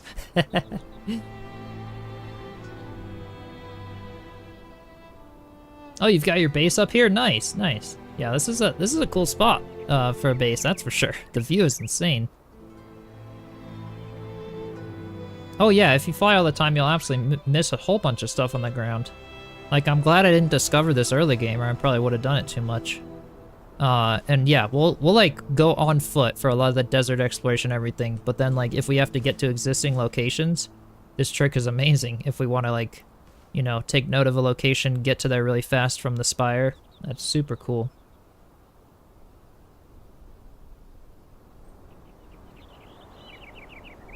Yeah, you could use the blood magic to add to your mana, absolutely, yeah. I think it subtracts from your health and then adds that to your mana bar in case you wanted more of it. So, oh yeah, you could absolutely program a mouse action to do that glider trick. Yeah, I mean, like, it's like one of my little streaming buttons. I could just use my hotkey and say every time I press it, it clicks right click and spacebar at the same time to have like the fastest reset time. You could probably do that. That's true. Or maybe it would be too fast. I don't know. We'll have to see. Put a little delay. Have I gone to this icy mountain, the one right in front of me, or the one back there? The one back there is off limits. The one over here you can actually get to the top, but the boundary's like right there. But yeah, I've been to the top of this one.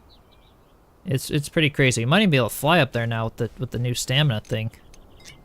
See if I can drink this. Do I play Small Land 2? I don't. That was actually on my radar though. It's a great game. It's a really great game. Yeah, I was kind of busy with Valheim and stuff at the moment, and I kind of passed by that game, but yeah, it's a great game.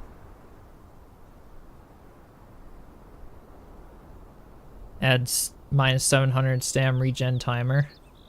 Infinite stamina, yeah. Yeah, so you don't regen stamina in the air. I don't think so anyway. While you're gliding, because your glider is using stamina, but yeah, if you had an armor set that add like 3 or 4 wheels to your stamina, then that would be absolutely crazy. Yeah. Yeah, let's try it. Let's see like how much we could actually fly up on here.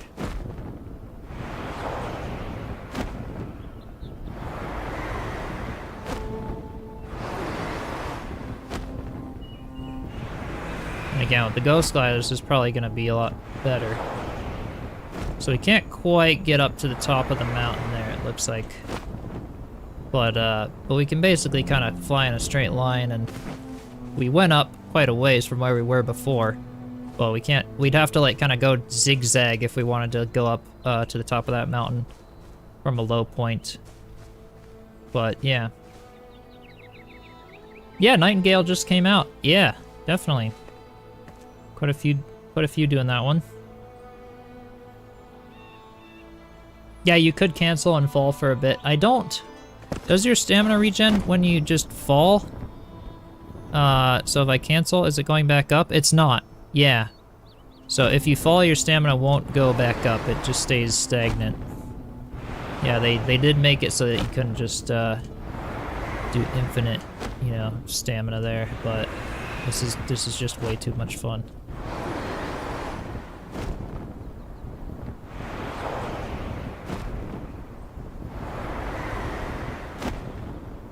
You can have 3 rings of stamina? Really? That's crazy. Howdy, Basic Builder. How's it going? Welcome. Have I played any Enshrouded co-op? Yeah. The latest episode that you'll see tomorrow is going to be with my friend again.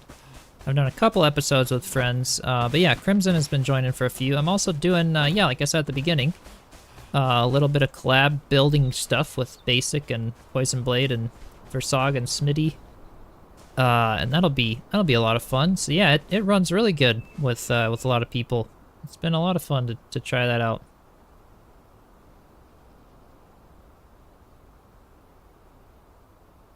How's it going, Island Papa? Welcome.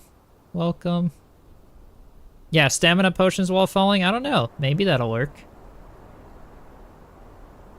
Try to do it with your glider, it just seems to die every time. Yeah. Yeah, walking or stamina, you get the... Or yeah, standing you can get the regen, but...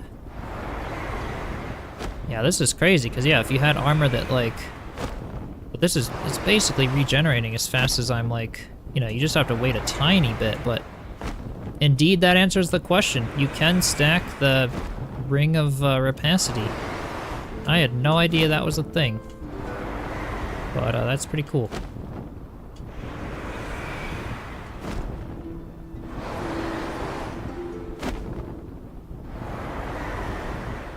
Can we get up to this level of the spire? Let's try it. Yep, we can.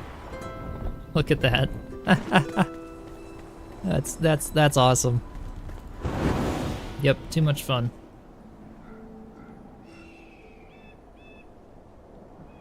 This game is the first game you haven't immediately returned to your Minecraft hardcore world. Yeah, this is a lot of fun for Minecraft and Valheim players and stuff, yeah. How much sense does it make to not regain stamina? Yeah, to regain it while walking and standing, but not while falling. Doesn't make sense, eh? But maybe that's their version of a nerf on it, so to speak.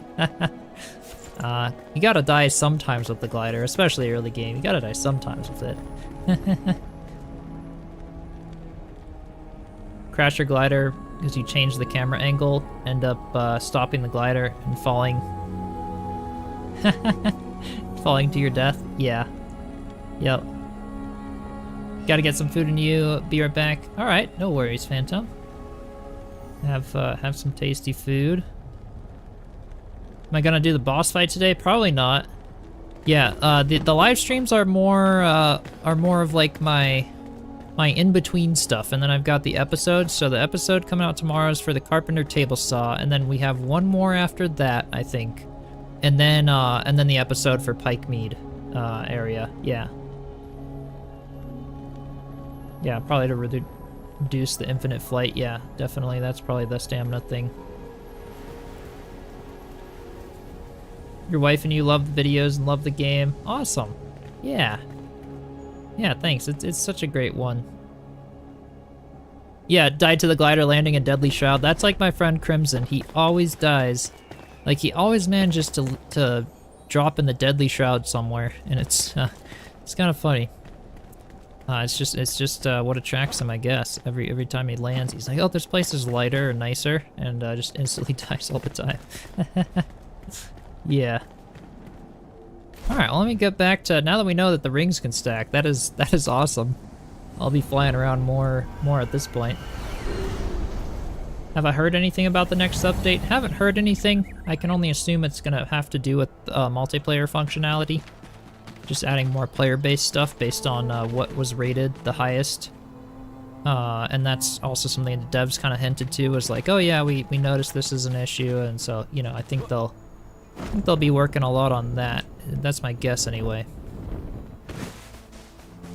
Yeah, we'll keep trying to get some terraform. Right now, I'm just kind of this like stepped up look, and then we'll kind of smooth it out from there eventually.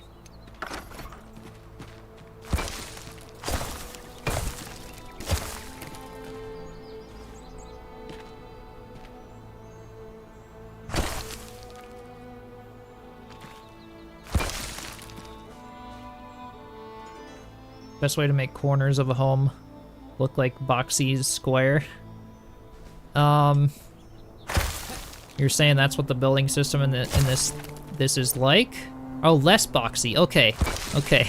I was like, yeah, it's pretty easy to make squares in the game. How's it going, Kit? Welcome. Here to lurk. Thanks for stopping by. Yeah, picking like a more rounded block. So like, I don't have many blocks on me, but like the terrain block, for example, that's how I built my tree, where it had like the rounded trunk, because terrain blocks kind of don't look as boxy or square. They have very rounded edges. And then you can also choose blocks like the stone, like the rough stone and stuff that's not like super squared and chiseled like rough cut stone necessarily, and use that. And then I even replied to a comment a while ago, like, I try to plan, like, if I'm planning a larger circle, like for a build on the top there or something, just go into like Photoshop or something, create a circle, and then heavily lower the resolution and pixelate it, and it does the trick. Easy enough. Or sketch it out on graph paper or something if you're trying to do a big circle. Yeah, making it player-based progression, yeah, for the new update. Uh-huh.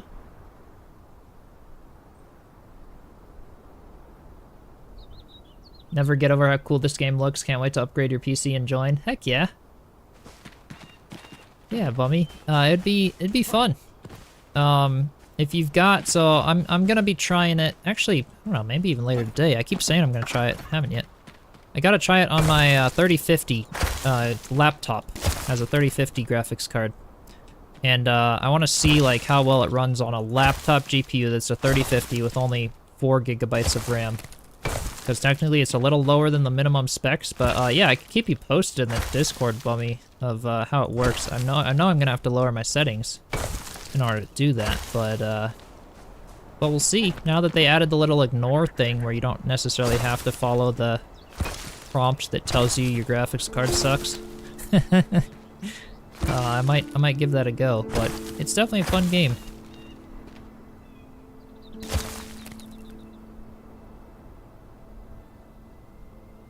You're breaking your head over a build? Poison Blade, yeah. Yep, I have like the monkey mind thing a lot. To plan like the Hobbit house build, man, I like wasn't getting sleep over recording that video. I was trying to think of all the stuff in my head of like where I wanted things, what ideas I wanted to try. And yeah, it can definitely get crazy.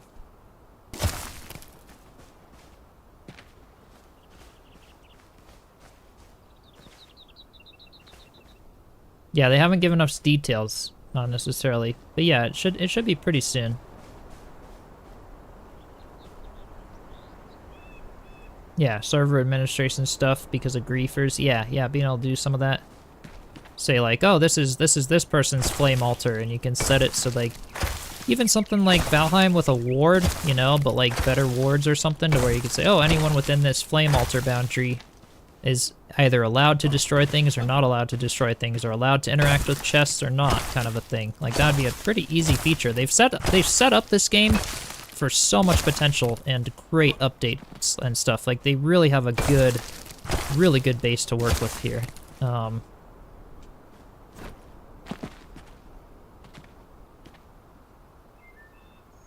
Building the edge of a cliff and you keep falling. Yeah. Poison Blade, I keep making the joke that I like, in Valheim, I die from more trees falling on me, but in this game, I've died from falling off a tree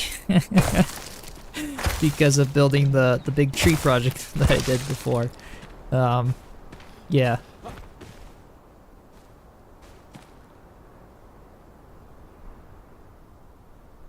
Don't think that laptop is going to do well with only 4 gigabytes of RAM. Minimum is 8.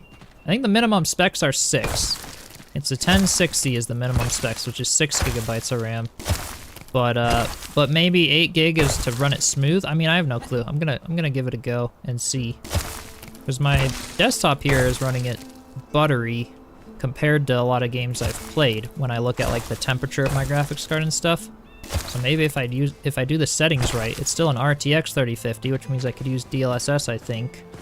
Upgrade the graphics driver. I don't know. I'm just gonna try it out of curiosity. Kind of see where it goes. Hogwarts Castle would be epic. Yeah, it would be a huge project. I think my brother was actually building that in Minecraft at one point. Maybe I'll have to get him to get the game someday and build Hogwarts Castle in this game. Because you could do floating candles in the hall, which would be incredible. It'd be so cool to do a building project like that and then do all the floating candles and magic elements that Hogwarts has. Speaking of which, I've been rewatching the Harry Potter series. It's too good. Rub Carre, thank you so much for the tip there. Thanks for all the building tips and great content. Thank you. I'm so happy that that those have been inspiring. I very much appreciate it. Thank you.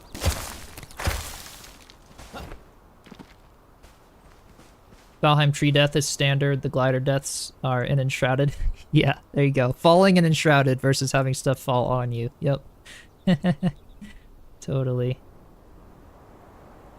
Yeah, and basic, yeah. Glitchy's Alchemist tower build is amazing. Yep.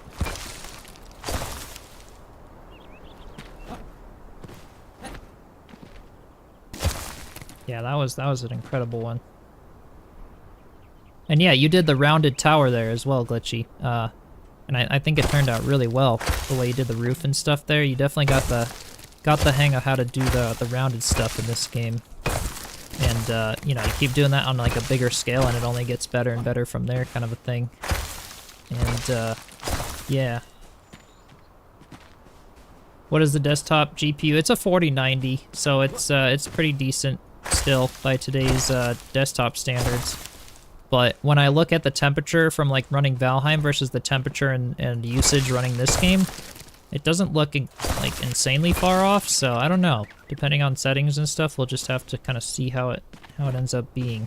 I'm just curious to try it like on low settings, even if I have to turn foliage and stuff off. Because the sliders in this game are pretty, you can do a lot to turn down settings to at least play it, but... Your GPU uses 9 while playing Enshrouded, and about 20 gigabytes of RAM usage system-wide. That's a lot, yeah. I feel like, I don't know what mine is doing right now. If I go into Task Manager, I'm running 2 instances of OBS. So I'm streaming to Twitch and streaming to YouTube in 2K at 60 frames per second, playing Enshrouded in 2K at 60 frames also. My CPU is at 21% usage. Memory, oh yeah, it is using a bit of memory. It's currently using 20 gigabytes of memory for doing all of that. But that's not bad. I think if I lowered it and if I wasn't streaming, it would use less than 20 gig. And then the GPU is at 45 degrees Celsius. So freaking cold. It never gets that cold. And it's only at 60% usage. Like, I don't know what they did to this game, but like with the graphics card that I have, I don't understand. Don't understand why it's that cold, because with Valheim it's like up in the 50s, and to be at 45 degrees Celsius with streaming 2 instances and playing this game on maximum settings, I can't get over that, because like it feels weird to me why it wouldn't perform well on a lower end PC. So I want to try some stuff maybe later, and let's see. Floating candles, yes. Yeah, absolutely. I was given that tip too for the Mage Tower. Yeah.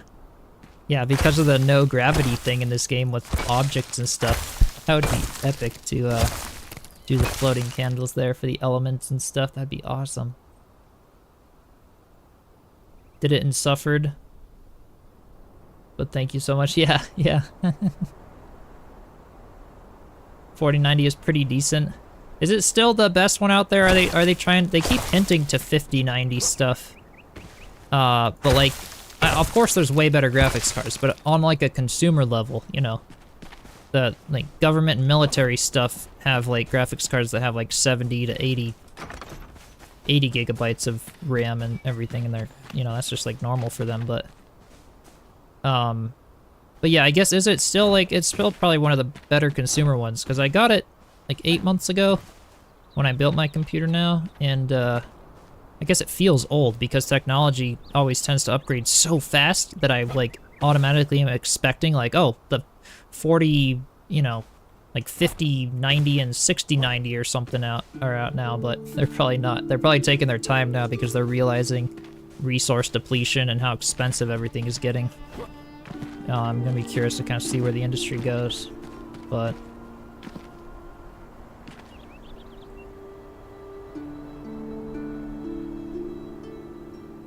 is one of the devs of this game from Minecraft? I don't know. I don't know. Maybe. You know, I'm sure they've played that. I mean, voxels have been a thing for a while. You know, it's not like a brand new concept. It's just what they've done with it, and the way they've done the graphics is pretty incredible.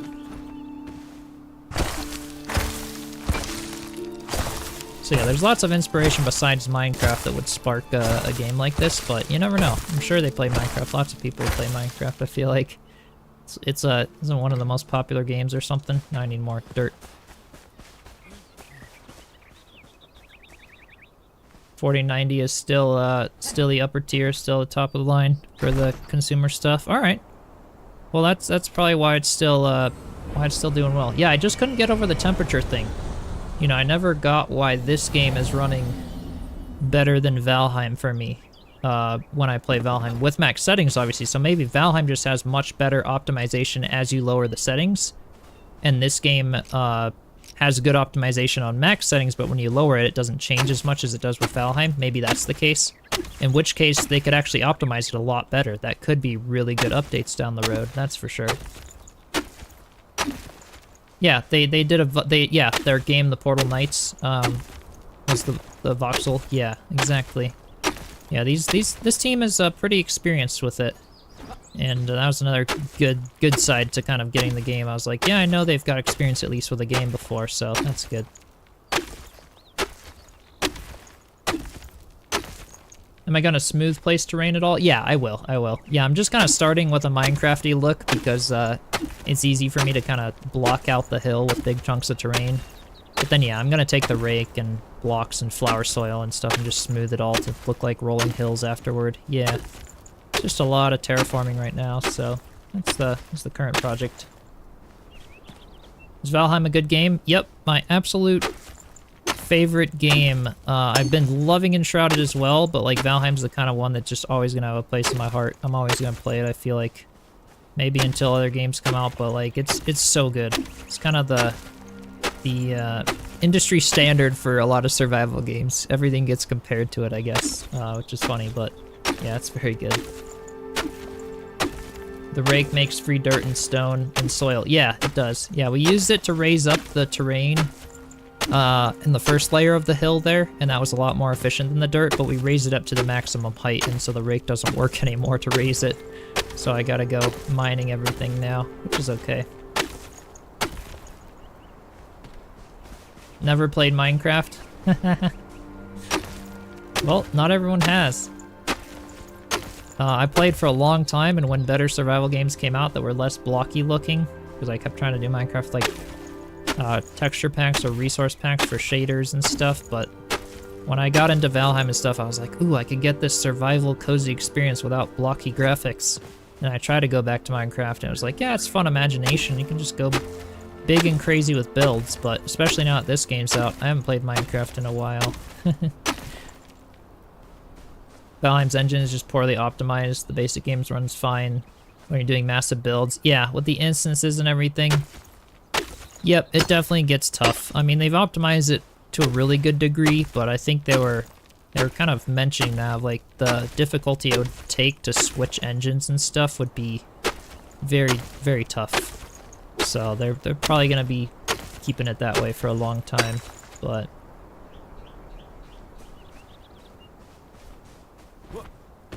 haven't actually played this too much yet. Time has not been on your side. Yeah. Yep. Now that's what I was speaking to earlier about doing my excavation in the summer. I definitely don't have as much time for this kind of thing. Yeah, the summer I do, you know, especially this summer, I'm planning to post a little more on that other channel that I have for my personal stuff. More biking, more music, some excavation vlogs. I don't know. And kind of keep you guys posted there. I might do a little community post about that soon as winter comes to an end. Of you know, how you all can still stay in touch and other stuff when I'm not necessarily posting as much as I am these days on Chiselchip, and then we'll, you know, keep picking it up in the winter season every time when I've got more free time on my hands. Is that wolf gonna come up, or are they stuck in the rock? That one tends to be stuck in the rock sometimes. Yeah, I've noticed that every now and then when I come to locations, like they didn't reset quite properly and the animals are kind of stuck, but let's see. Let's go up here. Yeah, I got it 3 years ago and never stopped. Yeah, Valheim's crazy. Yep. Never feel bad you never got into Valheim. Or yeah, you feel bad you never got into Valheim. Well, it's never too late. It's it goes like, what? It's like $11 or something on sale sometimes. And it's definitely worth checking out if you like survival games. It's pretty good, that's for sure. Taking a break and playing this until Ashlands comes out. That's my goal. Yeah, when Ashlands drops, we'll be doing lots of Valheim content as well with that. I might be doing another playthrough of it, but I'm kind of thinking just more builds, more exploration streams, and then maybe when the full release of Valheim comes, I'll do like a fresh playthrough, which will be fun. Excavation, yeah, that's my main job as of now. That's how I actually earn stuff.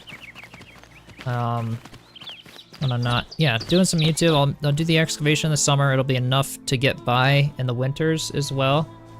And then, yeah, so I started like, it's kind of my like little backstory. Since this is just a Q&A stream, we can, did I sleep or is it now like evening? I don't remember if I skipped the night or if it's getting darker. It's getting darker, isn't it? Yeah, okay. I got out of bed too early. I was like anxious to get back to building. But yeah, my normal job, I started by working for like tire shop and automotive stuff, and I didn't like it at all. And so I got into starting my own business, and I did like first I did like wood-crafted items at fairs and stuff. I would do a bunch of like home items with woodworking because I really enjoyed woodworking. And then I got into luthery, started making stringed instruments, and that was fun. But I never got into like selling it because of the patience thing. It's just, it takes so much time to make an instrument. But it was crazy fun, and so I did that for a while. Thought I might want to be a luthier someday and make stringed instruments. And I kind of got burnt out with how much I did it, but now I've kind of enjoyed it again from a different perspective of like making all the instruments that I want to play for my music stuff. And from then on out, I created a handyman business doing home remodels and whatever the heck people needed being done. That was that business in their house. Whatever they needed fixed. So, you know, plumbing, simple electrical stuff that I didn't need a bunch of insurance for yet and stuff. And then I kind of started getting burnt out on dealing with customers every day in my off time, having to deal with all the scheduling that comes from like lots of little individual appointments every day, all the driving around, all the running around.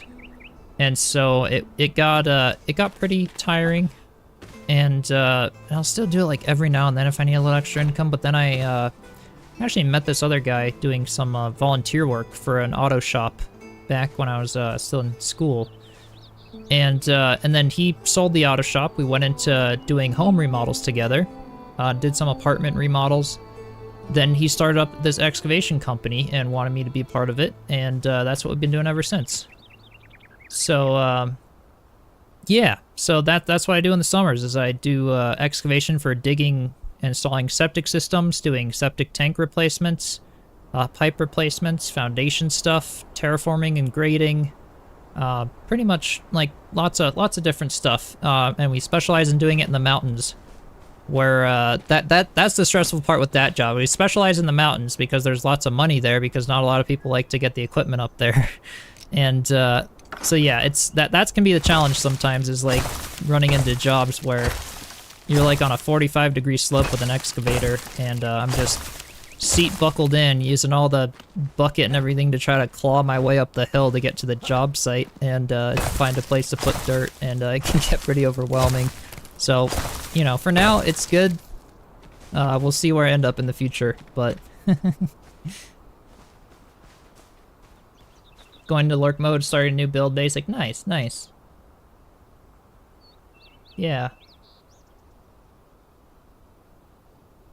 Did some woodworking too. It's quite addictive. Yeah. Yeah, it's a lot of fun. I kind of got into it like as a kid, actually, like wanting to make my own stuff when like even like, yeah, from day one it fascinated me. My parents got me a carving set when I was 7. And I started carving like little faces into logs and dead wood and stuff that I was finding. And from then on, every time in school that like kids would have these new toys, the little skateboards or the little kendama toys with the ball and the string and stuff, I would just come home and make it. Come into school the next day, I was like, yeah, here's mine. Sometimes it would work better, sometimes it wouldn't, but they would all like it. And and from then on, I just kind of got into it because I was like, ooh, I can make my own stuff now. Like, this is cool. And that's kind of where it went, and kept buying tools and stuff, and yeah, it was fun.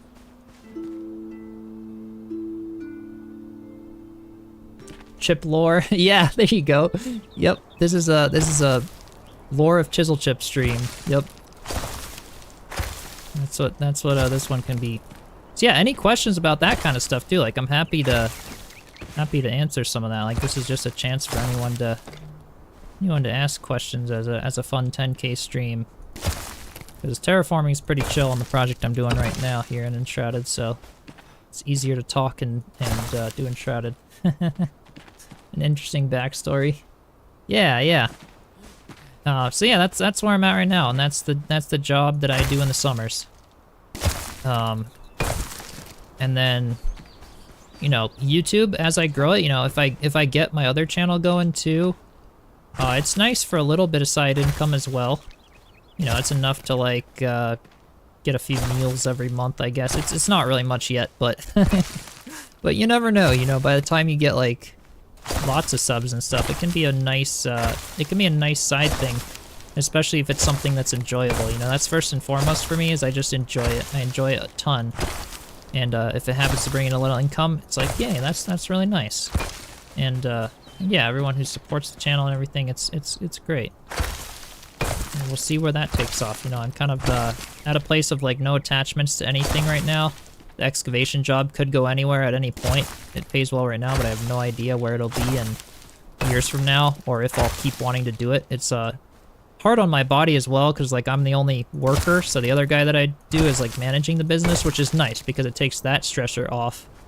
But then I'm managing the actual projects on the job site, and it takes a lot out of me sometimes. So I'll be coming home and I'll be like, oh, I really want to do a video, but I'll end up just going to bed at like 6 p.m. and that's that. So yeah, kind of interesting, but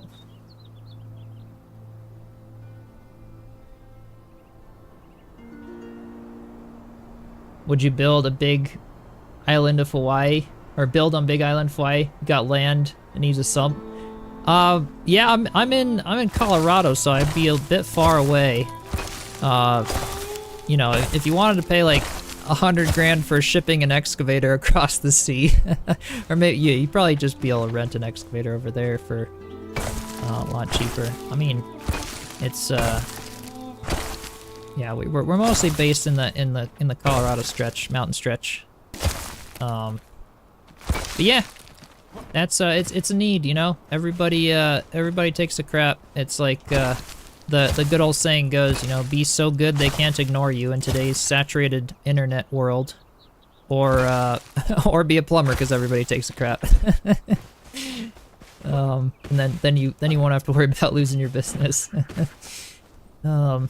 Realization happened with me learning to turn brass on a lathe, unlocking I can make anything feels like a superpower. Yeah, absolutely. It's awesome.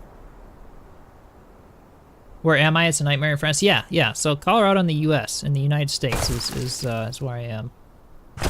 Beyond that, I'm not going to get specific. But yeah. So, is it like a nightmare for finding excavation stuff in France, is what you're saying? Or you can rent equipment, but labor is hard to find in the island. Yeah, I can imagine that. You know, there's only so many people and other stuff over there. And, you know, I don't know much about it. I've got an aunt in Hawaii, but, yeah, a lot of people are going there for, like, retirement and stuff, and not necessarily a lot of fresher workers, and so I could imagine that it could be hard sometimes to find that. This is starting to look pretty nice. A little bit of a softer hill there. I want to bring it out a little farther on this side.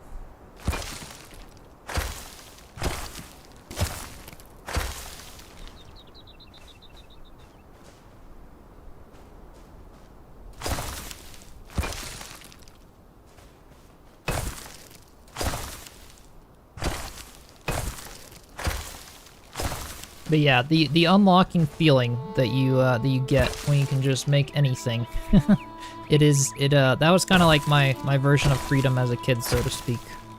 Being able to like have supportive parents who trusted me with woodworking tools at a young age, and then being able to just create. I had a lot of fun with that. And that's partially why I just love building games, survival games, because it's like, as my skills enhance and I don't necessarily have all the money to create the newest, latest projects that I'd like to create sometimes, and then I'll just go into a building game because it's like, yay, it's essentially like a free project, you know.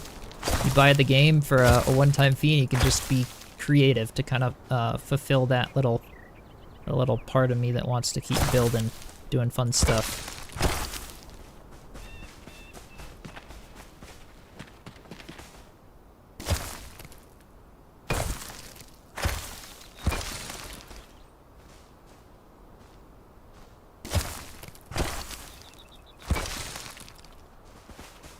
Alright, yeah, this is gonna work really well. This is a lot of terraforming, but I think it's gonna be cool.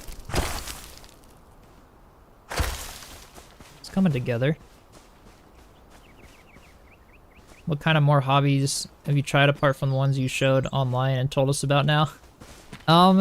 Yeah, I've, so the mountain biking turned into a pretty big hobby a couple years ago, and building mountain bikes. So because of the fact that it's like, as soon as you start building stuff with that mindset of like, oh, let's just create what I want.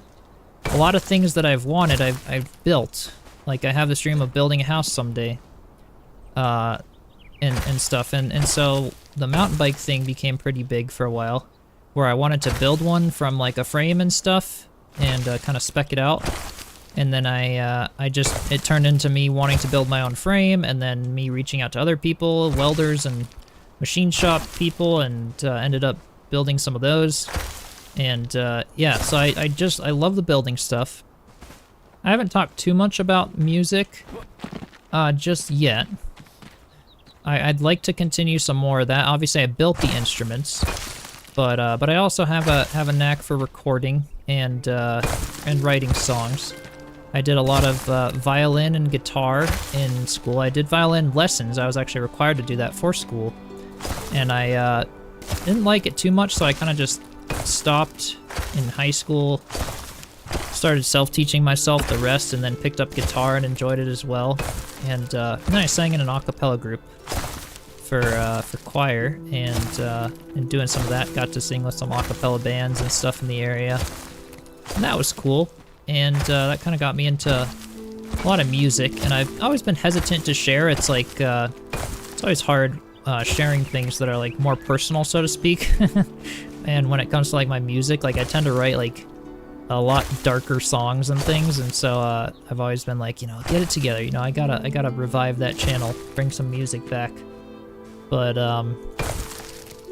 yeah, at some point I'd like to do some more of that. Do you think they'll have more build contests? Possibly. I don't know. Cause yeah, for Enshrouded, because they had the beta build competition, which is fun. Yeah, they might. You can share your build in there, and then you might get featured on like a little Twitter post or something like that. That's what they've been doing recently. But you're an artist, yeah.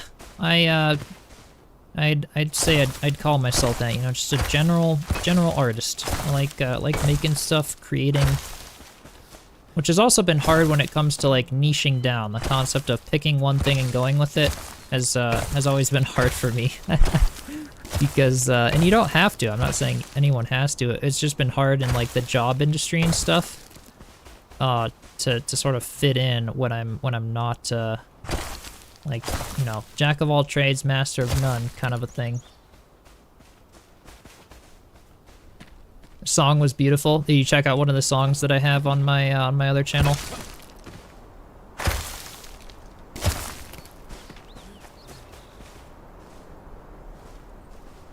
Just listened to it on the server. It was awesome. Oh, nice. Which one did you see up over there?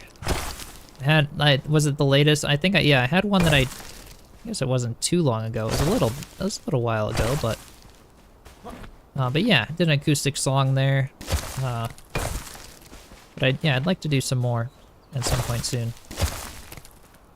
What movies do I like? Generally, it's really hard to say. Types of movies I've watched and really liked have been, I don't know if many of you will know these, like, I of course love the classics of like the Harry Potter series, Lord of the Rings series, and Hobbit movies, and the Star Wars series have been like my favorite series. I also have really enjoyed Divergent. I don't know if any of you have watched that series, but obviously with all the stuff I do, that resonated with me, and I really liked those movies a lot with, I think Shailene Woodley and stuff, acting and whatnot. But yeah, those were a lot of fun. And in general, in terms of genres and stuff, I'd say like I love the sort of either feel-good, action-y, rom-com type movies, when I'm just like, I just want a chill movie to watch, or I like the more deeper, like plot type movies. I like I like things like Harry Potter with all the story and the magic, and or like treasure hunting movies and stuff are a lot of fun. Yeah, I'd say that's kind of best way I can encompass some of it, but listen to the voice inside. Oh, nice, nice. Yeah, that was the later one I did. I wrote that one a long time ago for my cousin's graduation, my older cousin's graduation, and decided to do a re-recording of it recently, and that's what that one was. So yeah, I'm glad you liked it.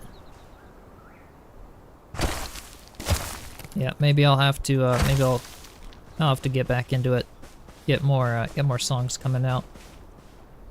But I love it. I mean, that's why I've got like this mic, this Rode NT1. It's not the best like podcast mic because it's just a condenser mic for recording my voice and guitar. So I've had to do lots of settings on it in OBS to make it sound decent for just my voice when I'm streaming, and not have you all hearing my dog barking all the time and stuff. And I think it's worked out, but yeah, a lot of the stuff I have is more for like music recording, you know, and I got it for music recording and editing. And, you know, that's kind of why I've got the computer I have and things. So it wasn't really gaming as a first thought. It was more like, oh, it can run these good games too, but I also needed to do like all the editing and recording that I enjoyed. And I really liked some filmmaking and stuff that I'd like to bring back. Possibly like little tutorials and stuff like that too when it comes to DaVinci Resolve or music writing and stuff as I build my skill set over there. But we'll see. Divergent, the books were better. Okay, okay. You wrote Dystopia, Utopia. Nice, nice, yeah. Because the, yeah, I just enjoyed the concept there. And I haven't been a big reader, as a lot of you could tell. I've always been more of a kinesthetic visual learner, and so YouTube has always been like my big learning platform since school. I haven't been doing as much books, so I'm kind of the one to do. Sometimes I'll read the book before the movie, but I'm often the movie before the book kind of person. So I like the movies that are really good, and then if they're really good, I'll kind of hear what people read in the book and what they missed in the movie to kind of get a better context and stuff. But Harry Potter, Lord of the Rings, and Star Wars, best movie series ever. Yeah, they're pretty good. It's hard to find good stories anymore. I keep searching for movies, and it's like it's hard to find like really good classics anymore. I'm all just getting like this animated Disney stuff that I'm not so into anymore. But am I rebuilding the Hobbit house? Not rebuilding, or like the Shire sort of a thing. Kind of. I'm building this big hill. There will be Hobbit houses in it. A big tree on the top, lots of little houses, like medieval village surrounding it. So that's like this big project here. This will just kind of be a big one that we work on over time. You have the same mic, the Rode NT1? Yeah. I've got like a lot of the classic starter gear for music. It was like, I got the Shure SM57 for my first mic. And then when I made a little more money, I got this one. And it's kind of been the one ever since. I was gonna get like a Neumann recently, but then I had to hold myself back, and I was like, I have to actually do it more. I have to record more. I have to post more. And this was a case of like, you don't always have to have the best equipment to get creativity out. And so I've just been sticking with this Rode for as long as I can. But I use it every day, and I've put so many years of use into it, and it still sounds great in my opinion for some music and stuff. You learn to record and do things on like average lower end gear, and then you start getting better gear or like a nicer guitar in my case or something if I did later on, and then it's just like that much better because you learn how to really make it sound good. It's not all about the mic or the equipment. It's about like just how you can express the creativity and sing and everything.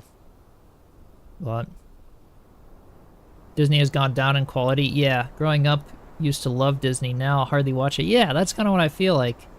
They've kind of, like, we canceled the Disney subscription. I don't really, like, just buy the Star Wars movies or something, and that's it. But they feel like they've just kind of kept putting all this bloat with some of the new series and some of the new Marvel stuff or whatever. It's like there's no really good storyline to them anymore that I really enjoyed at first.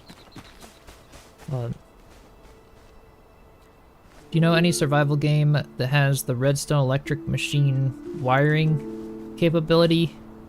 Keeps you playing Minecraft? Yeah, I don't know. There was one, oh gosh, someone was saying it not too long ago.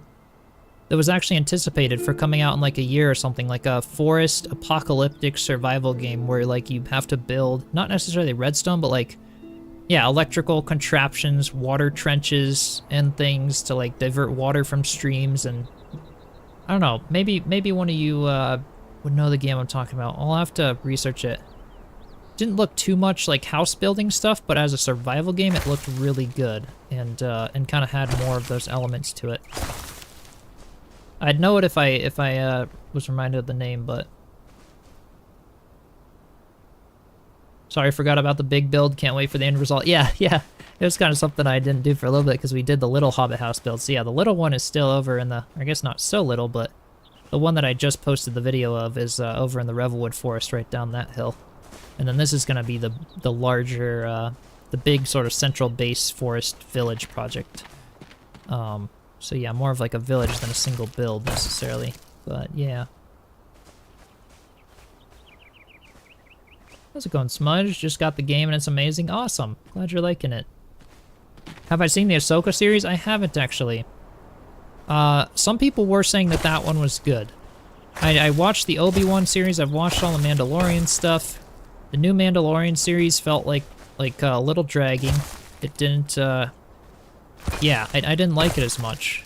I enjoyed it, but it kind of stopped me from being super excited about Ahsoka. But some people were saying Ahsoka was actually kind of good, but haven't seen Mandalorian. Yeah, I'd say especially the first season stuff. Like I really enjoyed it, and I'll still keep watching it just because like I kind of want to know what happens. But Andor was cool. Andor was like the deeper storyline, and it came in at the right time. So yeah, Star Wars was kind of falling off with some of the shows, and then Andor came along, and like, sure, the little kids and stuff were like, oh, I don't understand this. We need lightsabers and laser guns and more Jedis and stuff. But then people who got the storyline were like, yes, Andor was like at the right place at the right time. That was a good show. Yeah. Yeah, Andor's the top. Yeah, it was pretty good. It was pretty good. Yeah, I think even now that we have the grass and starting to smooth out this hill as we step back, yeah, textures don't start getting weird anymore as much. They're not as prominent. Yeah, this is good. Okay. Yeah, so far I'm really happy with the terraforming in this game. I think it's working out nicely. We can kind of start doing the rake here soon. I might build this hill out a little bit more in this area just to make it a little less uniform with everything else. I don't know. Come out a little farther over here. Love the Ahsoka, but you're a Star Wars nerd. Watch the Young Jedi Adventures for kids. Yeah. Yeah, I'm kind of a Star Wars nerd as well. That was like the first series I ever saw. And ever since, like, I've gotten like all the Lego Star Wars sets and things as a kid, and that was just kind of the classic. So I feel like I'm always gonna end up watching it. You know, whether it ends up getting good or not, but worked on some episodes of Andor, and it was really cool to see. Nice, nice. Ahsoka begin really well, but the end is anticlimactic. Interesting. Well, maybe I'll still have to watch it. I don't know. Is there another season coming out or something of it later on to where the anticlimactic ending will be better? I don't know. Sometimes it's hard to wait, but... Is this game PvP? It is not. This is a PvE game. Working together rather than against each other. Season 1 and 2 of Mando were top-notch, but the third was Tales of Bo-Katan. Yeah, yeah.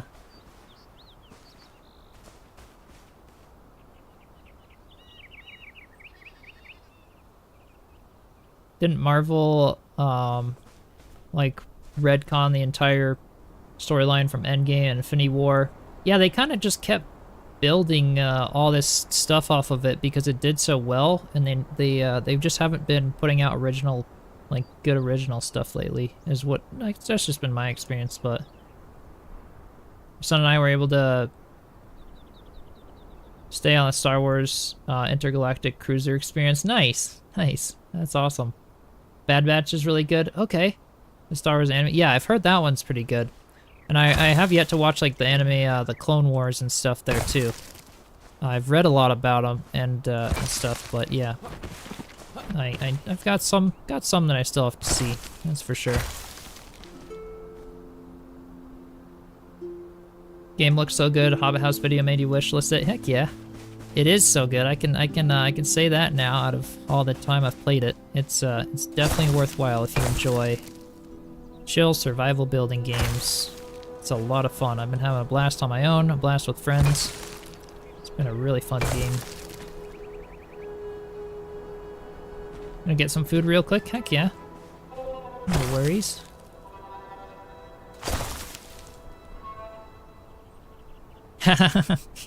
That's true, Poison Blade. Enshrouded not PvP, just wait and I will get my boss. Yep, so you can still kind of PvP, just in a different way, yep.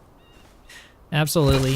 You can chuck the little, so I usually make it a rule not to have these little hand explosive powder balls in my hotbar when I'm building. I guess I picked that one up from somewhere and it automatically went in my hotbar. Yeah, that's how you can really start griefing player base. I think that's what people are annoyed about on multiplayer. If they didn't have a close group of friends, bad things started happening. Alright, I'm liking how this is looking. This side is probably ready for some flower soil and some raking to try to smooth it out. I'll start working on the other side just a little bit, but I personally like the Tom Holland version of Spider-Man, but I have not seen every version of Spider-Man, so I guess I'm a little biased, but yeah, I like the Tom Holland ones.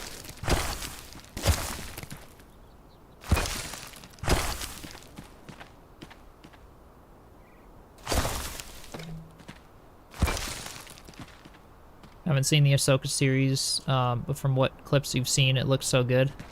Yeah, I'll have to check it out. I feel like, yeah, just from my love of Star Wars, I'll have to at some point.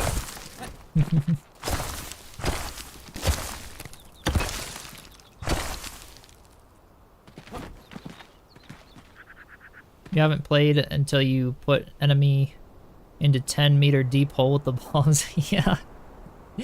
Yeah, it is true that, like, yeah, using contraptions and stuff. This game is kind of cool in that way. Like, it doesn't have the redstone of Minecraft, but I love the little secret doors, the fact that you can build grappling points, and, like, the swing anchors, the whole, like, little bomb thing, like, you know, there's cool little elements that make it kind of fun as well there.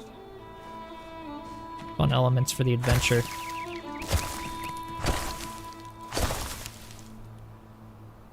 Just like Tom Holland as a person more than the other Spider-Man. Yeah, he's a good person. I've watched a lot of movies with his acting, and yeah, he's pretty cool. I never use the ramp shape block. Yeah, I don't know. I just find that, like, I can't. You know, I could certainly do it down here, but, like, I think my favorite, honestly, is like the disc and the big one. I tend to, like, use those two, or, like, if I'm doing rocks, I'll use these ones out of stone and stuff and place, like, rocks. If I'm trying to form, like, a cool, like, yard structure. But aside from that, I've just found that the disc and the bigger blocks just are easiest for, like, getting big chunks down, and I can kind of visualize things better. And then, you know, might use the ramps occasionally if I need to smoothen something out, but mostly just kind of sticking to these ones, I feel like, but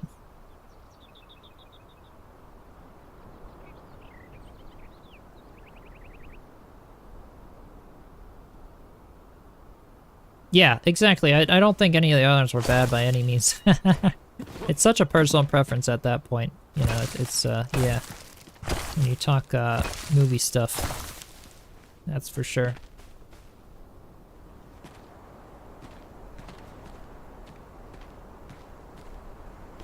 Glad I haven't gone the Star Wars Galactic Star Cruiser. You haven't missed much. It was really bad? Oh, okay. I know Ubisoft is working on another Star Wars open world game, actually, that kind of like the Avatar one that they came out with. kind of excited, but it feels like lots of movie games just don't turn out very well, but I don't know. Yeah, and that's a good point, Lucifer, with the, is Return to Moria any good? It's really great, and I've been having a lot of fun with my multiplayer series with Kongville. I've decided to just do that on Twitch now, so anyone who wants to continue watching those live, be sure to check out Twitch. But yeah, I've not liked how buggy and everything it is being, like it's an insanely kind of opposite from Enshrouded in early access. It's extremely buggy, and it kind of took away from the experience of the game for me, especially near the end. But it was a super fun adventure, and I think they've came out with some better patches now. Yeah, I'd prefer it with friends, and I don't like how buggy it was. Those were my pain points with that one. But I liked it overall, yeah. Probably best Lord of the Rings game so far, as they go.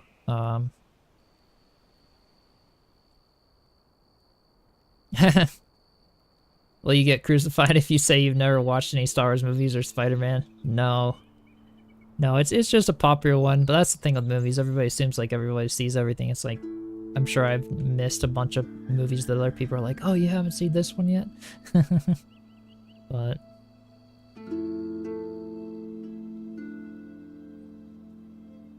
but might attract expressions of pity. Yeah. Yep. Alright, when's night gonna fall? Did I already sleep through it this time? I'm like looking at chat, I'm not looking at my screen. It looks like it's... looks like it's getting darker, maybe. But... the genre I like most for movies, yeah, I kind of spoke to a little bit, but I like action-y rom-com for like chill type movies, and then I really like big storylines for like things like the Harry Potter series, Divergent series, the Star Wars movies, treasure hunting type movies for like expeditions and stuff. I enjoyed the Outer Banks show, that was fun. Just a fun feel-good movie. Yeah, it looks like it's getting lighter, okay. It's morning.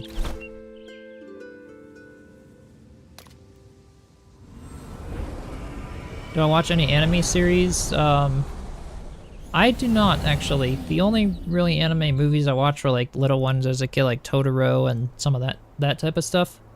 Yeah, I've never gotten into anime. Not that I've ever tried, but you know, I've just never really watched any or known what to look for, I guess. But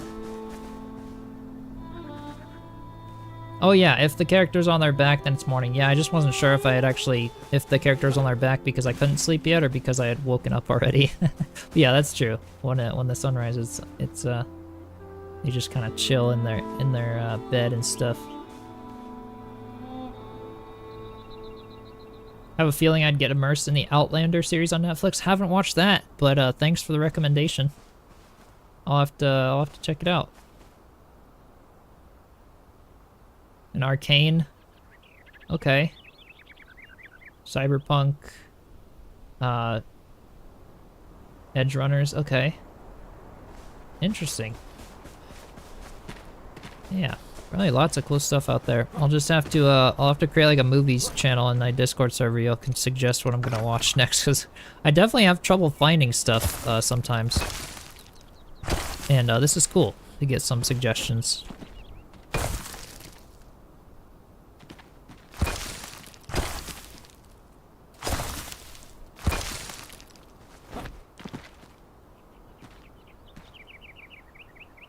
Wife turned you onto it. She had the whole book series and absolutely devoured it. Nice, nice, okay. Yeah, I might have to check it out then. We'd be happy to watch you react to movies. Yep, I'll just have to create like a dark web channel and you know, pirate a bunch of movies and watch them for free on the internet, react to them. It would go absolutely against everything YouTube or Twitch would allow. Or I could do like the little clips of movie reactions. That would work, right? If it's like under a certain amount of time.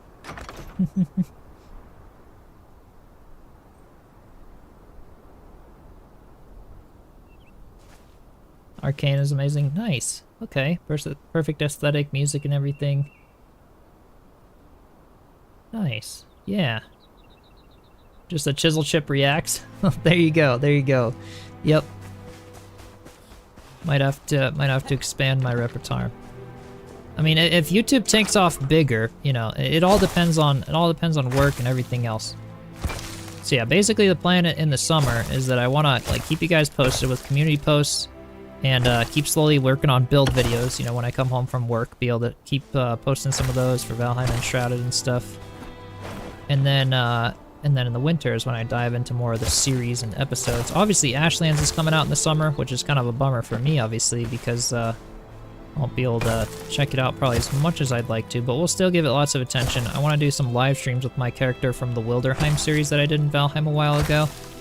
It's pretty much ready for Ashlands. We'll kind of go check it out when it releases. And just see what they have there, because I'm pretty excited for that.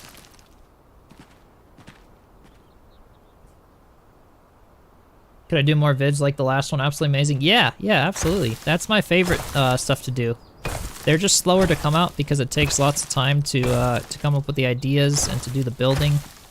So for lots of big projects, we'll be doing some live streams and stuff, and then I do the adventure videos to kind of keep the content fresh and have fun and get through the game. But then, yeah, the building is my favorite part, so there'll definitely be lots more of it. Just not every day.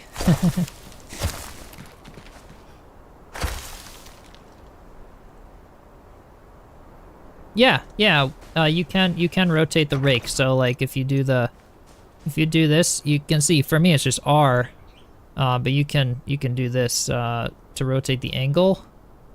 You said Y could do something. No, Y is just undoing stuff, even if I have the rake held. But yeah, the R and scroll wheel can do the rake. So like if I want to flatten out this hill here. Like over here where I've been starting, I can hit R and then do like this, and we can start flattening. Like check that out, and this is gonna start making like the hill a lot more soft here. Yeah.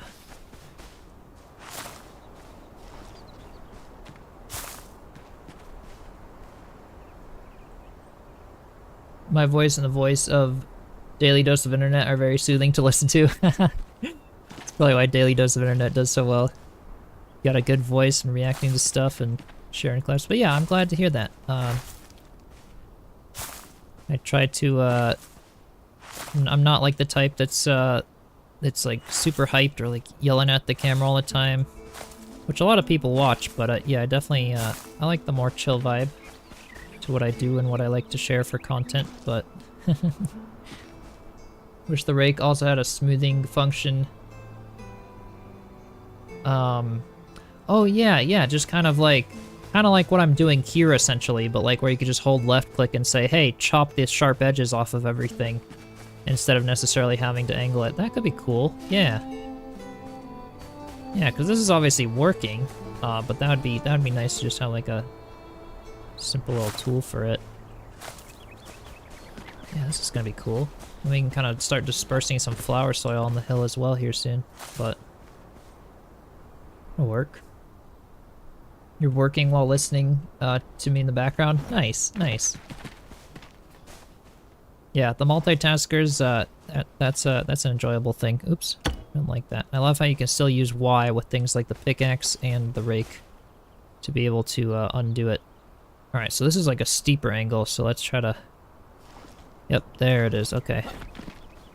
That's more what I kind of want. Okay, perfect.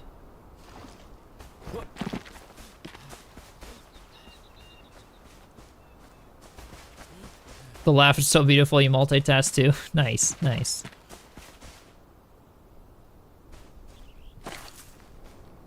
Yeah, I've got like the evil villain laugh. But, it's just the way it is. Some people give me shit for that in the comments, but they'll give you shit for anything in the comments, so... It's the usual, the evil villain laugh is what it's become. All the little ha-ha-ha. Little chuckles. It's just what I do, when I have fun with building and reacting to stuff. So apparently it works if you guys want me to have a reaction channel.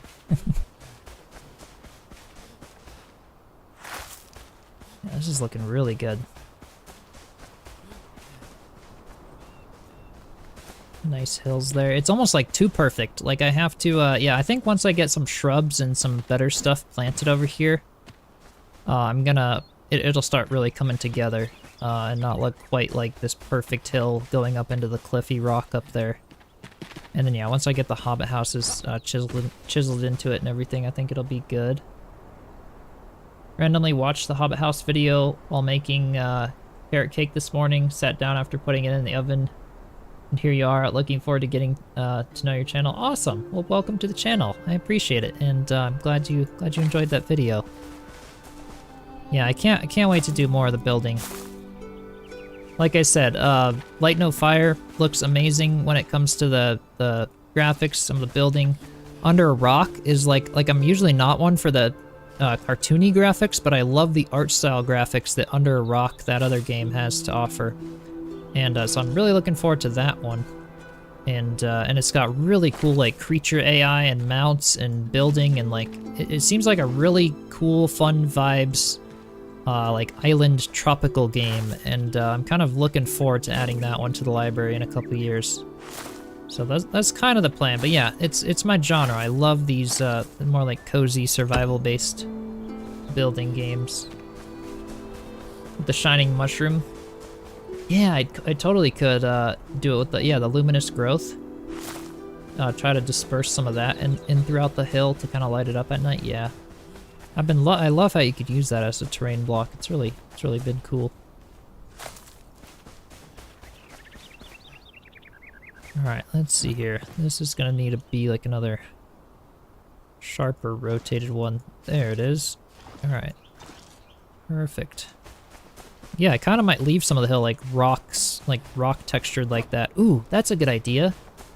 Placing a bunch of bigger rocks throughout the hill to add some more interest. I might try to do some of that. Like a big rock here or something. We'll try to get the Hobbit houses outlined first. What am I working on now? We're working on like a big village project. So I'm gonna be doing currently a bunch of terraforming to bring this hill as like a more rolling hills feel. And then on the very top of it, we have our flame altar. But this is going to be like Hobbit houses in the hill with a bunch of normal houses around it for the NPCs, like a little village. And then we're going to do like a big tree or a big structure up here with a beautiful view in all the directions and a cool little like glider platform spot. And then maybe something down here with some like little hills and tunnels throughout the hill or something. So yeah, just a big like foresty village project over here is essentially what it'll turn into. Got a new idea. Have a nice day everyone. You go to work. Nice. Thanks for stopping by. I appreciate it. Have a good one. The mountain biker in me should know how to roughen up the terrain. Absolutely, absolutely. Yeah. Surprised there aren't a lot of channels doing big mega projects for the game on YouTube besides a few I've seen. Even though it's still limited, you can still build massive builds like in Minecraft. Yeah, that's kind of what I'm trying to do. I'd like to do this as sort of its own mega project, I guess. You know, it's not just going to be one video, so to speak. Maybe a video tour at the end, obviously. And then I'd love to do a giant castle fortress build, like over in the desert there on that big mesa pillar creation or whatever. That'd be a lot of fun. Yeah, and on the map, this is right over here. So it's this like mound of land, kind of in the center of this area. So right, like if you go to the ancient spire for the Springlands, you can just glide across this shroud. It's right over here by Hill of Scavengers, the catacombs there, like this area. Picked up Elden Ring to play until Enshrouded gets more content. Nice, alright. I take it you completed the quests and everything in Enshrouded then? No, one of my friends I think has Elden Ring, likes it a lot.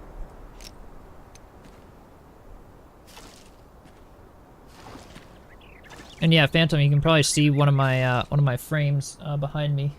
I've got the mountain bike frame on my floor. I don't actually know if if it's showing on my camera. Yeah, it's not because I'm too close and blocking it. I could get it though, if you wanted to see the mountain bike frame. I've got like frames and random crap that I work on in my room because it's like, it's my office, my room, my studio. It's kind of like everything. Then I've just got a shed where I do my other woodworking projects and stuff. Why is my rake not rotating? There we go. Okay. Perfect.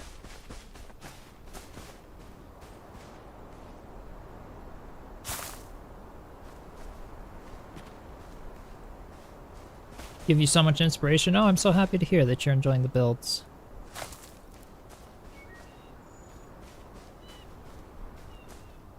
Ever the creative spirit. Yep.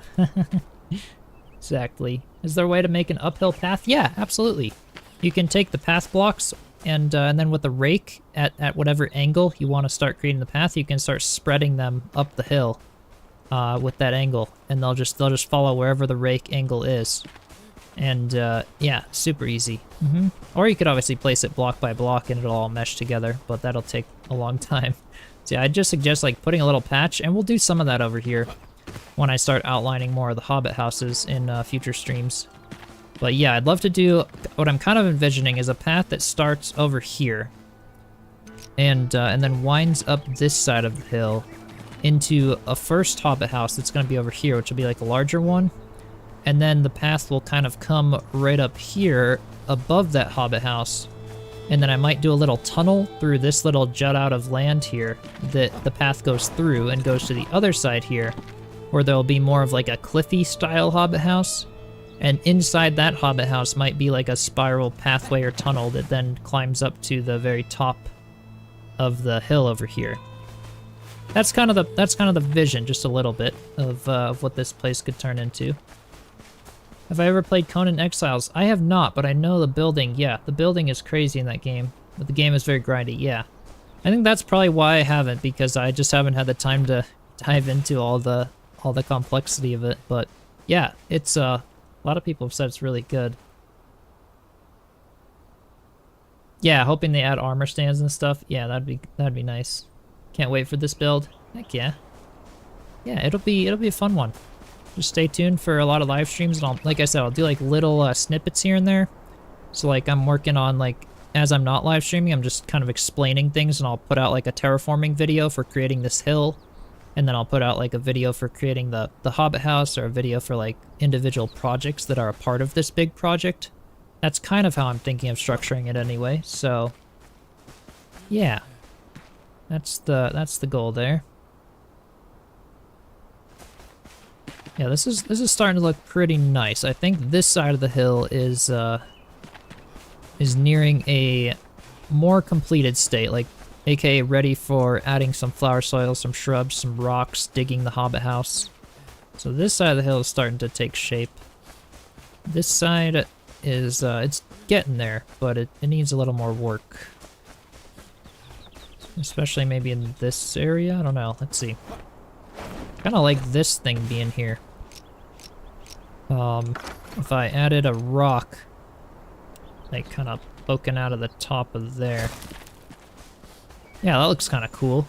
It just kind of wants to be there.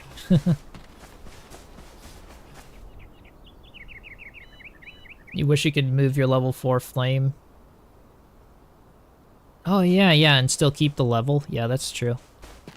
Just have a bunch of shroud cores on hand before you move it, and then move it, and then upgrade it. And you got 30 minutes before it'll reset back to normal to be able to move it. You're building a Hobbit house in that same location. Nice, nice. Yeah, it's a beautiful location. I love the Revelwood Forest for the vibe, and then I love how this area is just like, the view is insane. While still having all the greenery and stuff, it's got all the forest around it, but by the time I plant some larger trees, do some farming here on the outskirts, it's gonna feel very foresty while still having all this open feel.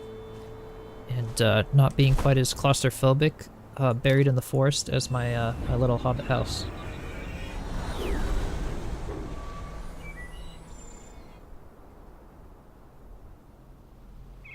Yeah, this one's just cozy though, and I love I just love it for that. I could get rid of this now. This was how I took the thumbnail for the build. So I guess for any of you wondering how I take my thumbnail shots, I climb up on scaffolding and I position the camera and then crop myself out. I know there's actually a mod now for Enshrouded where you can it's a build camera where you can fly around, fly around and take a cool shot of a big build, and I might try that out for larger builds. I just haven't wanted to download cheat engine and all the stuff with that. I don't know how yet, but yeah, it's apparently a thing now for that. So I'll have to try it out at some point, because that would make it easier. But I don't need that anymore because it's kind of, yeah, now that looks a little better. Also need to unlock more recipes, or add more recipes for the forge. You can only craft metal sheets in it. Oh, is that all that you can craft, even endgame? Interesting. Yeah, you love using the slope terrain. It's such a treat. Yeah, yeah. Definitely. It's so nice that you can just build up terrain everywhere. I mean, even I really like the concept that I did for this build, where I just did the outline for the Hobbit house and then just built up the terrain to it, and it looks like I dug it into a hill, but it was like way easier than digging into a hill. I'm kind of, yeah, I figured I'd try it for these ones. For the other Hobbit houses, we'll dig them into the hill, I think, most likely. But for these ones, I figured I'd like terraform around them, and I think it worked. You love the sound of the birds? Yeah, yeah. That's something else I love about Revelwood, is the environment. And at night, the owls and the wolves howling and stuff. It's like, it's really cozy. I feel like if they added a weather system to the game, Revelwood could be a cool spot to kind of cozy up in, which is why I wanted the Hobbit house over in Revelwood here for like the cozy forest base. Build camera mod is fun, though it can be tricky to set up. Okay, yeah, I know. Yeah, I know you got it all set up, Poison Blade. So I'll just have to I'll have to reach out to you, and if I decide to get it. I saw the thing on like how to set up, and then the code or something that you put into cheat engine or something, and apparently that was all it did, right? Like you couldn't cheat in any other way. It was just like a build camera and time of day or something that you could set.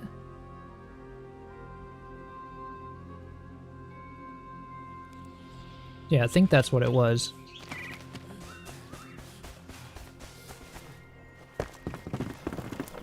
Yeah, I'm happy to have this larger base now. This has been good to finally organize everything.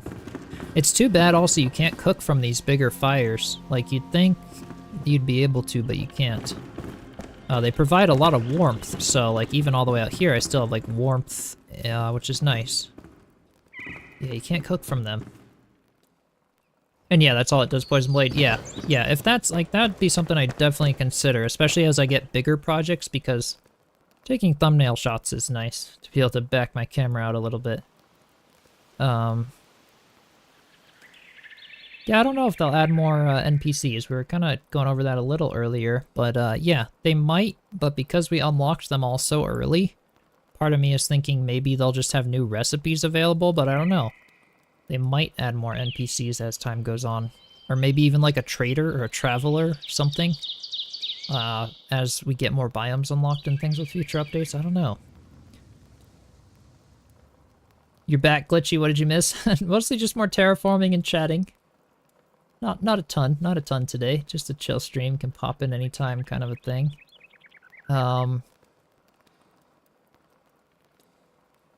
Saw some using something that let them have a creative mode.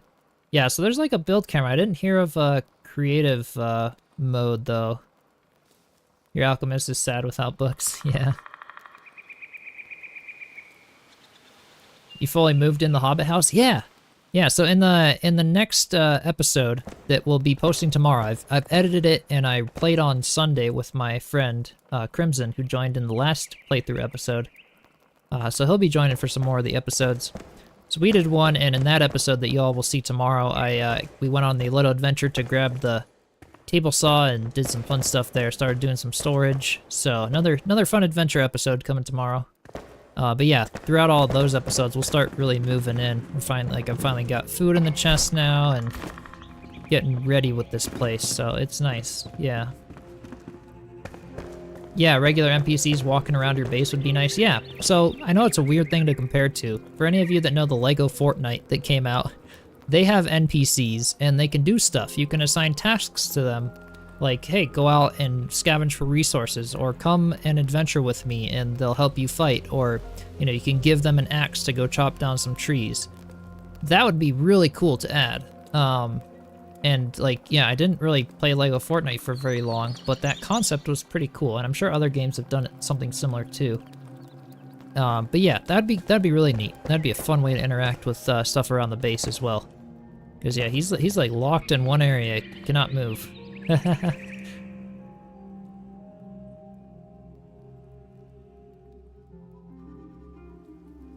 Yeah.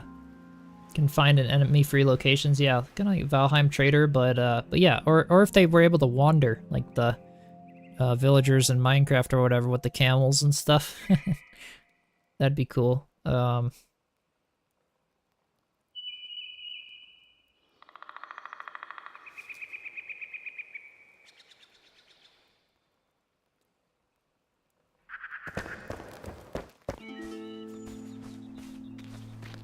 Yeah, the books for Glitchy's Alchemist Tower. Yeah, she put a lot of books in there. That looked really cool. Yeah, I feel like they take a while to get, but they're not too bad once you, like, I've started putting some books on this shelf, a little stack of books here. And I've just been kind of picking them up now when I'm at locations consciously instead of ignoring them, and you end up getting a lot of them. But yeah, yeah, the Lego is fun. Yeah, yeah. Figured I had to check out the Lego Fortnite. People were saying in my Discord, like, oh, you should check it out because it's a Lego survival game is all it is. It's like basically nothing to do with Fortnite except for the characters. And so I was like, oh, check it out. And I kind of liked the little NPC concept, but yeah, I won't be doing it on the channel. Congrats on 10K. Thank you so much. Welcome.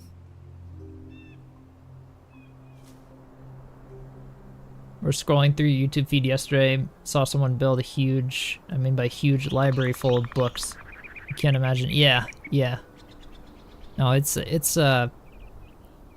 some crazy stuff here. And yeah, that's the thing too. Building a library, for example, we could do it in this game. Super cool. All right, we gotta do another little glider thing soon. Did a little updraft thingy all around. Still can't get over that. It's too much fun. Yeah, most of the books in the tower were donated by the kind folk. Yeah. Yeah, I'll have to let you guys all into my world. Give me lots of books and other stuff. I think there are resource worlds, but there's a satisfaction to getting everything, farming everything over time. Maybe like way later when I have everything unlocked and I just want to do big build videos or something, but I've been enjoying all the little adventures to get resources. It's been fun. Yeah, library secret doors, absolutely. Yeah, that'd be cool. From the best jumping off spot, let's fly. Alright, let's do it. Let's do it, Phantom. Let's go back up to the top of this hill. And where do we want to go? Do we want to go like in this direction? We've got the little glider platform. We could just like head over to the hunter vault over there. Because this was kind of, I wanted to turn this into a glider platform because of how steep the cliff is here. I didn't do any terraforming on this side other than flatten out the top of this hill. But it's kind of just naturally a really cool spot for a glider platform, I feel like. And then of course you can make it like over here pretty far as well, but you'll bring me some too if I decide to make a library. Really enjoy that you are taking the time with the game instead of deciding to, yeah, just smashing it. Yeah, exactly. I feel like this game is not the type that needs to be speedrunned or rushed. I've been just really enjoying it. It's been a lot of fun. Which direction saves your character advancement? Serves your character advancement best. Let's go over here. We could check out there. We've got some of the stuff over there, but that was let's see. Yeah, do we want to go anywhere? We could go places and do something. Fly to something and loot a little town. It is getting dark though. So maybe we don't just yet. I wonder if I can make it from here across that shroud over there and all the way back to my Hobbit house. Let's try that to sleep. If I land in the shroud, then I'm being stupid, but let's try this. Yeah, I am rested.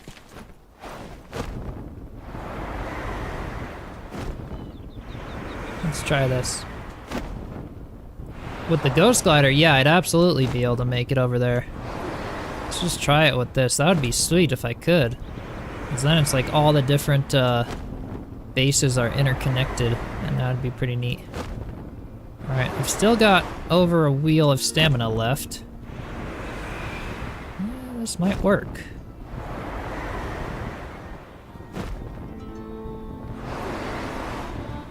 Yeah, definitely wouldn't be surprised if someone made Hogwarts. Yeah, that's for sure. That'd be really cool. Okay, my last wheel of stamina. Let's just kind of glide down here so I can dive if I have to before I die. Well, we made it across the shroud, I'd say. I do have the reduced stamina when gliding skill. Yep, I do. Oh gosh, oh gosh. Oh gosh, it like goes down fast at the end, it feels like. Where am I? I can't even see. There we go. Where the heck am I going? It's so dark.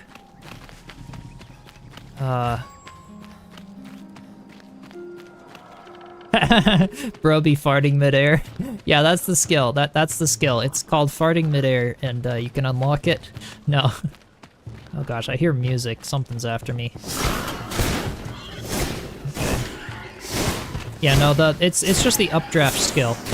The updraft skill paired with rings of rapacity to make your mana go up really high, so that you can hit the updraft multiple times because it uses lots of mana. So upgrade your mana, have the updraft skill, and you'll be able to do that, and it's a lot of fun. Where's my house? Is this it? Are those lights in the distance? Yeah, there it is. Look at that. So yeah, my stamina wore out, but if I get better stamina, then this would actually work. I could make it all the way over to here for sure. Or the ghost glider, just because it goes so much faster. Yeah, it is a skill that costs 4 points. It's relatively expensive, but if I go into my, where is it, skills here? Right in this direction, I chose to go the dexterity and then airborne, so that they consume 30% less stamina, and then the updraft. So that's like the quickest, probably best way to get that skill. If you want it, but yeah. Barely a few meters out, nicely done. Yeah, I think it worked. And we saw our build in the distance, so I'd say that's pretty cool that we can fly to all of our builds from that high point there. That's really cool. Makes the world feel very connected. Found your channel because of this game, enjoying your chill commentary. Oh, thanks. I appreciate that. Welcome to the channel. Yeah, I very much enjoy the chill survival crafting building games, so you'll be seeing this one a lot, of course, right now because it's just released, and then I did a lot of Valheim. Yeah, we might do some future ones as they roll out, but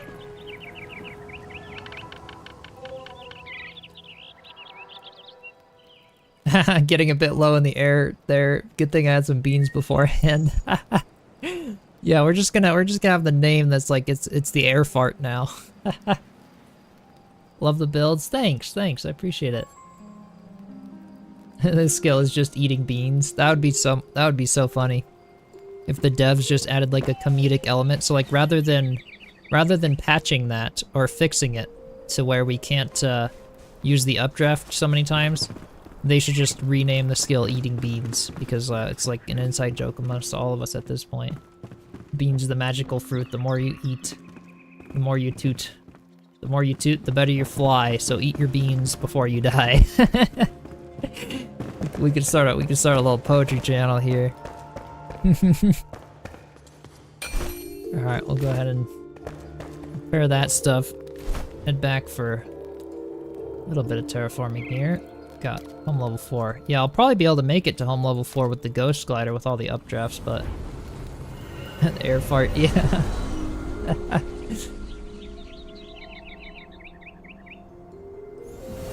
Yeah, just add a fart sound when I use the updraft. I'll just have to edit that in after the fact for all my videos now. Have I checked out Icarus? I have not. I have heard of it though. Where it's like the planet that you're stuck on. Kind of a space game, I guess, wasn't it? I think I've watched the trailer for it a while ago. You're at the Kindle Waste fast travel, and there are several bright flashing white lights. What are they? I don't know. Haven't been there. I'll have to go check.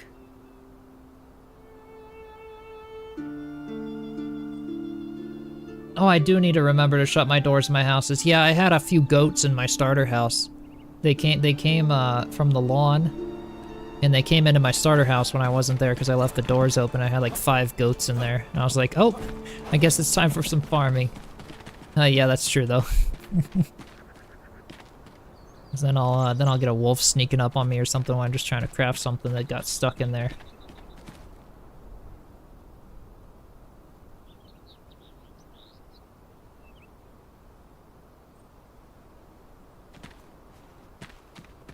To add some more of the requirements for the wall decorations and other decorations because some of them are too expensive to build. Yeah, the wall decorations are kind of expensive, needing planks and some other stuff, but yeah.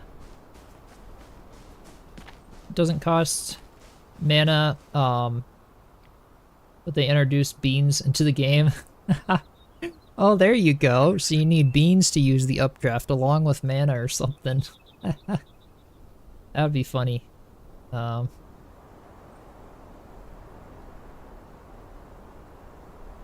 Oh, you didn't connect that it was the game? Thought I had 5 goats in my house IRL. Oh, that's funny. Yep, I could see that. What's Chip doing with those goats? Oh, that would be funny. Maybe someday I'll run a farm and a bunch of goats will get in my house. You never know. Yeah. Yeah, the Hobbit inspired burrow house from Glitchy. Yeah. Yeah, I definitely found Glitchy through some of those awesome builds. Super cool. Yeah, I feel like this is coming along. This has come along pretty well. I might try to do like a little more, maybe a little bit more smoothing here. And it's already been, how long has it been? Already 3 hours, almost exactly for the stream. Which is crazy. I usually don't like to go too much over so that I don't instantly kill my voice. Sometimes I feel like having my headphones on like clamps my head too tightly, and then my voice gets all tight by the end of a stream and I start sounding all high-pitched. I don't know if any of you experience that, or if I just have to learn how to like do voice exercises. You'd think because I like to sing and write music this wouldn't happen, but maybe it's because I have headphones. I feel like maybe it wouldn't happen if I had earbuds or something. Yeah, time flies when you're having fun. Exactly. Yeah. Yeah, it's been a lot of fun. If any of you have any last questions or anything for the fun 10K stream here, feel free. I'll hang out for a little bit for anyone that may have just popped in or something. And then we can wrap it up here, and this, you know, maybe we do like another terraforming stream at some point of kind of finishing this, chipping out some of the Hobbit houses. Yeah, and then be on the lookout for the adventure stream tomorrow for the table saw for the carpenter and stuff. Haha, you should eat beans. You can go for it for another 3 hours. There you go. There you go. I just need to find the beans, and then we can keep streaming for another 3 hours. Exactly. Yeah. Just a privilege. Thank you. It was nice getting to know you better. Thanks, Phantom. Yeah. Yeah, I figured it'd be fun. It'd be fun. Yeah, time flies so fast there. Yeah. You feel me about the voice? Yeah, it's like, it's weird. I just feel like I start the stream like in a much more relaxed state, but as I keep going, it's like I get all tense in my upper palate, and then it's hard to relax again. I don't know, I'll work on it. It might be like I have to do like warm-ups in the morning if I know I'm recording lots of content. I'm an introvert in real life, so I don't talk very much. And so when I stream or stuff, it's like I won't talk all the time in the summer because it's just me alone at work every day. And so then I start talking on content, and I feel like my voice like sucks sometimes because it'll get so tired. But it's not too bad. It's not too bad. I feel like your voice is always calming to listen to. Nice. Yeah, well, I try to keep it pretty good. And how's it going, Erica? Welcome. Thank you so much. You came just before I'm wrapping up the stream. Yay for introverts. Yeah. Yeah. Do me a favor and tell my wife. Island mommy? Island mommy. There you go, because Island papa. I said it in Spanish. Island. Islande. Island mommy, hello. Hello, island mommy. I love that. Alright. Gotta turn in, take care everyone. Heck yeah, thank you so much for stopping by. And thank you so much for the support, for the gifted memberships and everyone who joined today.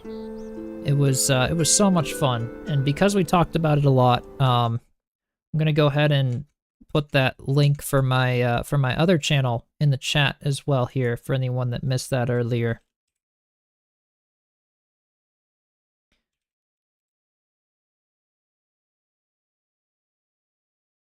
Let's see, that should be right. So I hope to do some more music and some fun projects and other things that I got into on that channel, and do some more of that, especially in the summer and things. You know, I keep you guys posted on some of the job stuff. I think I even have an excavation, like day in the life of excavation video on there for anyone that's interested.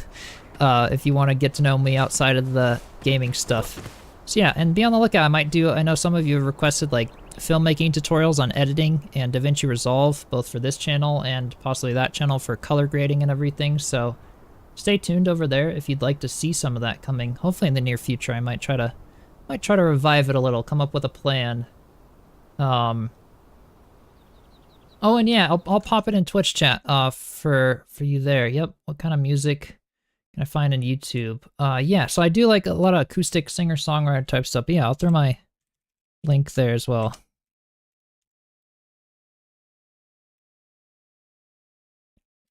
Hopefully it'll let me. There you go. So that's my music channel.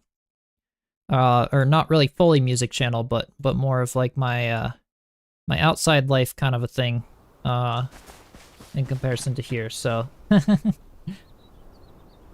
yeah, the Enshrouded music's very calming. Yeah, they released their soundtrack too. That's really awesome. Introverts unite. Or not. Let's just chill right here. It's warm and snug. Yeah, there you go. Yep. Yeah, the Ben Corano channel. Yep. Yep.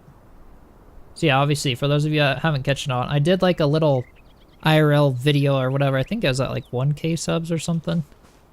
Pretty much talking about the same stuff we talked about today, but yeah. So that's my other channel, and yeah, everyone go sub to that too. Yeah. If y'all want to stay up to date, you know, I'll post some more there in the summer with mountain biking stuff and music and kind of all sorts of stuff. It'd be cool to see some of you over there. Recognize some of you. It's always nice. But yeah. With that said, yeah, we're gonna head off. Have a nice day, everyone. Yeah, thanks for stopping by, Poison Blade. Can't wait to continue our little collab building projects and stuff. Yeah, thank you all so much, obviously, for the support on this channel as well. It's been such a fun ride. I had no idea.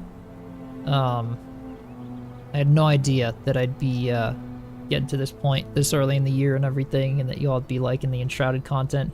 And yeah, rounding in on 6K subs on that channel. Yeah, yeah, that'd be fun. I'm getting like maybe a subscriber a day over there because I haven't posted in forever. It was kind of dead for a while, but yeah, I appreciate it. I appreciate it. Take care, everyone. Heck yeah, yeah. So yeah, thank you guys. You'll be there for other little videos. Like I said, I don't post a ton, but might be doing like a headlight restoration video for my truck on there, and then we'll kind of shift into more of the music, filmmaking, mountain biking creative route over on that channel. So we'll see what it turns into, but I appreciate it. Alright, well, I hope you all had fun today. I had a lot of fun doing this, and great group, as always. You guys are so much fun on live streams and everything.